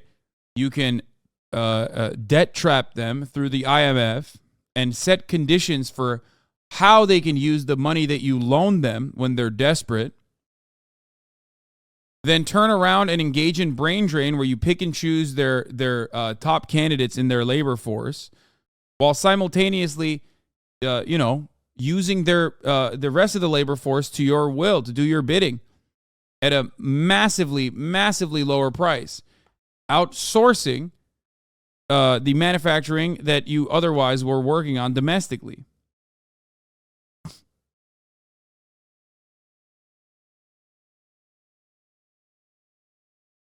Natal ICU. The hospital had to cancel appointments because they were overloaded with dealing with the immigrant crisis, and the hospital was not getting reimbursed at all from the federal government. Now, you wonder why your hospital bill is so big, is because The hospital has to share that cost with you as a consumer to fill that gap. So you're looking at tying up not only your law enforcement resources, because we're out here having to fill that gap, but you're tying up EMS from different... Bitch, you can't do anything. You don't have to fill that gap. Shut the fuck up. This is just like for personal pleasure. Also, American healthcare in Yuma is not fucked because of undocumented immigrants. I'm losing my fucking mind, dude.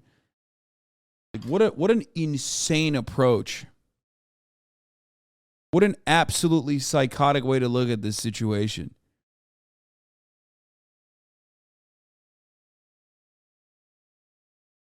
Yeah, dude, it's the undocumented immigrants. That's why we can't have free healthcare. That's crazy. Yeah, the same take as you on this one, Lamau. Yeah, I'm glad that even XQC recognizes how fucked this take is. Different communities, you're tying up the hospital in bed space that the local community cannot now utilize because they're busy taking care of this issue.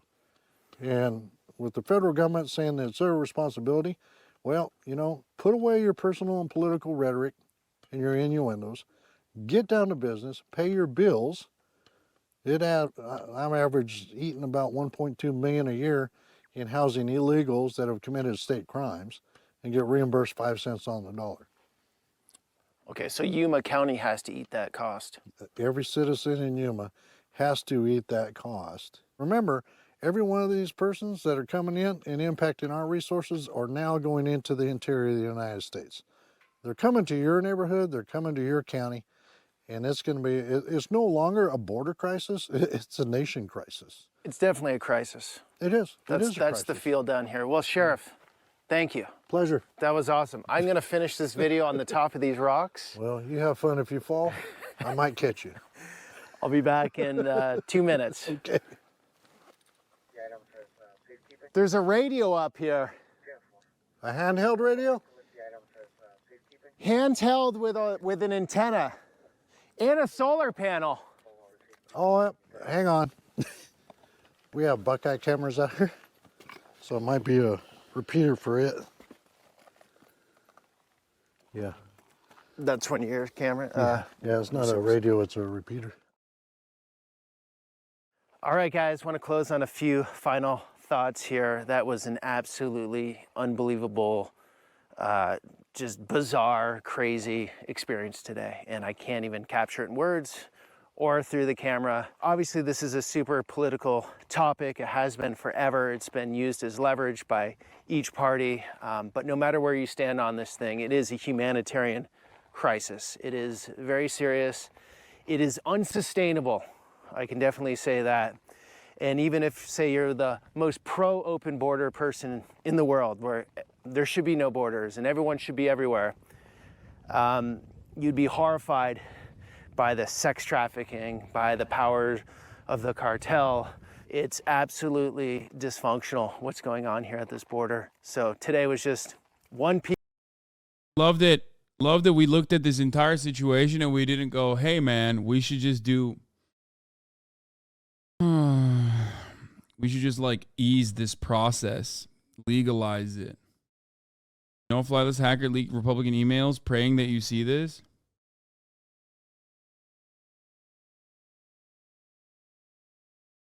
Like I was talking lefty shit with my friend and he said, yeah, but the issue is that everyone would just move to countries with the best programs, which was Scandinavia is shit for immigration, but like would lifting up the working class in general lead to growth? I don't fucking know. I tried researching, but my skull is munted. What?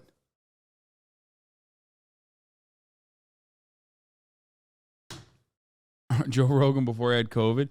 No.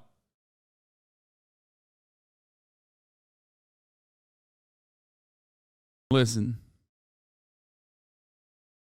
If borders were open, why would cartel make money? What a fucking dumbass his thumb is. Yeah.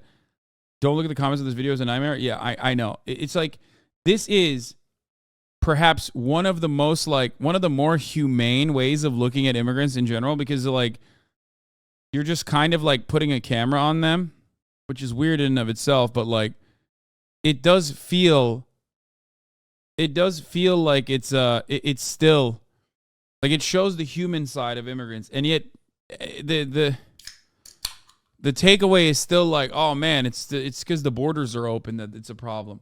No, it's because the borders aren't open. if there was a humane way to allow people to get work visas in this fucking country, which would, of course, raise the price of labor overall, you know, because there wouldn't be a permanently refilling pool of undocumented laborers that American corporations can fucking exploit for domestic agricultural production. Okay? If that was the fucking case, then how the fuck would the cartels make money?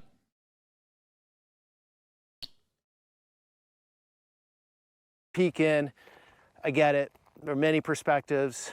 There are He's like, but mine hundreds is of clear. videos that need to be shown to really fully explain the situation. But today was a big eye-opener. I've done a few. What's the existence of borders implies the violence of their maintenance. Yes. That's the take. These videos on the border, and the sheriff really brought us into what they are dealing with, which is absolute insanity. All right, guys, thanks for coming.